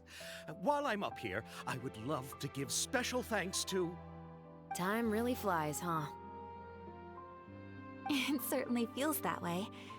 It feels like it was only yesterday when you were teaching me to hold a musket. Will you come back to Fontaine again? Of course! I'm very fond of this city. There are so many novel and interesting things that it's been hard to keep track of them all. But how about you? Would you be interested in visiting Inazuma? I can't say the thought has crossed my mind before, but I'd be willing to consider it now. I will be eagerly awaiting your visit. It would be wonderful if you could visit my home and enjoy a taste of our tea and desserts. Yeah, let's keep in touch. Did you accomplish all you came here for? Yes. And you should visit Inazuma again sometime. How has Ogura and her business been? To my knowledge, she's doing quite well. Tell her I said hi. I certainly will. I heard the thunderstorm has stopped. Yes, and the war has also been brought to an end. Peace and prosperity has returned to the islands. I quite like the sound of that. Perfect for hanging textiles out to dry. I'd like to offer my thanks again to the entire cast and crew. Without you, I would have never completed this film, much less had the opportunity to be standing on this stage. With the support of my entire crew, I would like to officially announce our film company, Musketeer Pictures. Woohoo! That has a really nice ring to it. Then in that case, let's please welcome all the members of Musketeer Pictures onto the stage for a commemorative photo. Oh, Paimon didn't know we'd also be taking pictures. Director Farina, I believe you are the most deserving person to raise this trophy. Huh? No. There's no need. It's so embarrassing. So cute. It's an honor the director deserves. Yes, I agree. No better for the honor. Just Like accept Star- that you're not getting out of this. Ready, everyone? 3, 2, 1. Musketeer Pictures!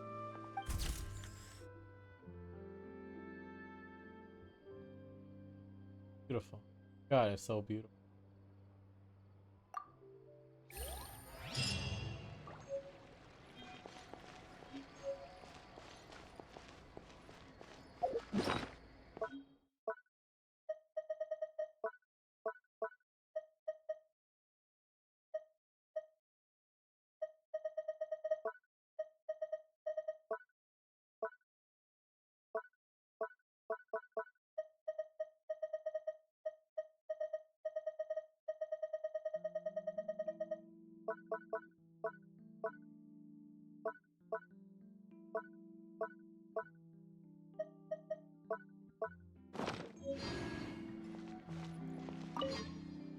Lady Farina, please allow me to take just one more photo of you. I would also love to get your autograph, just as a memento of our time together on the crew. Hey, I've had enough of the camera flashes from when we were all up on stage. But, Lady Farina, you are the best director I've ever met! The most photogenic maiden in all of Fontaine! This kind of lively and celebratory setting is exactly where you shine. I believe all photographers would agree. Come, the brightest star of our land! Show us your light! The camera is waiting to sing praises of your beauty! Well, I'm flattered, but... All right. I'll humor you and try a few more different poses. But I don't have to hold the trophy, right? Of course. You may pose however you like. Thank you so much. Thank you so much. By the heavens, my luck has been beyond belief. I'm having a hard time coming to terms with it now.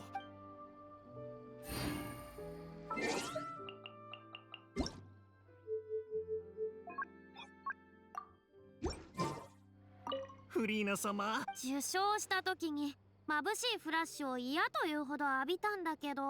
そんな。さあ、我が愛しの大スターよ。そんな風に褒められてもね。わかった。仕方ないからポーズをいくつか取ってあげるよ。トロフィーは持たなくていいだろう？はい、もちろんその辺はご自由に。実にありがた。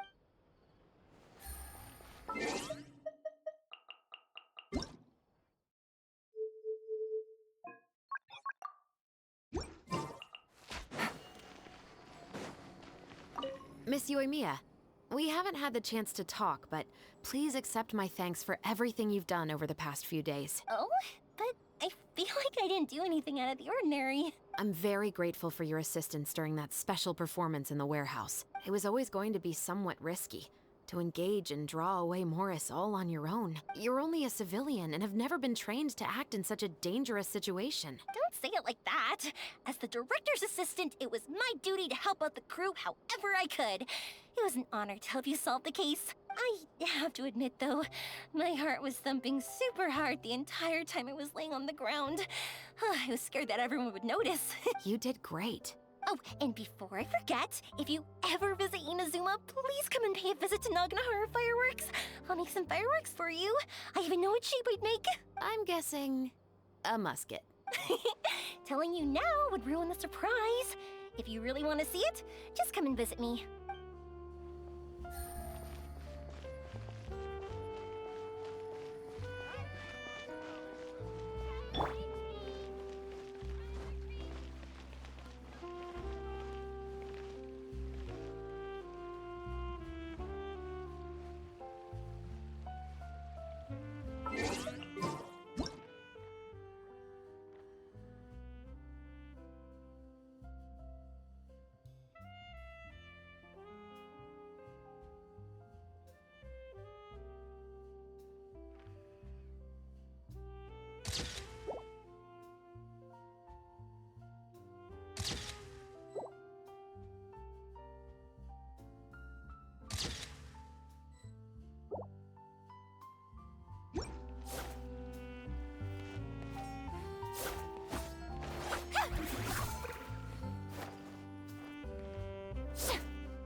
find the deluge.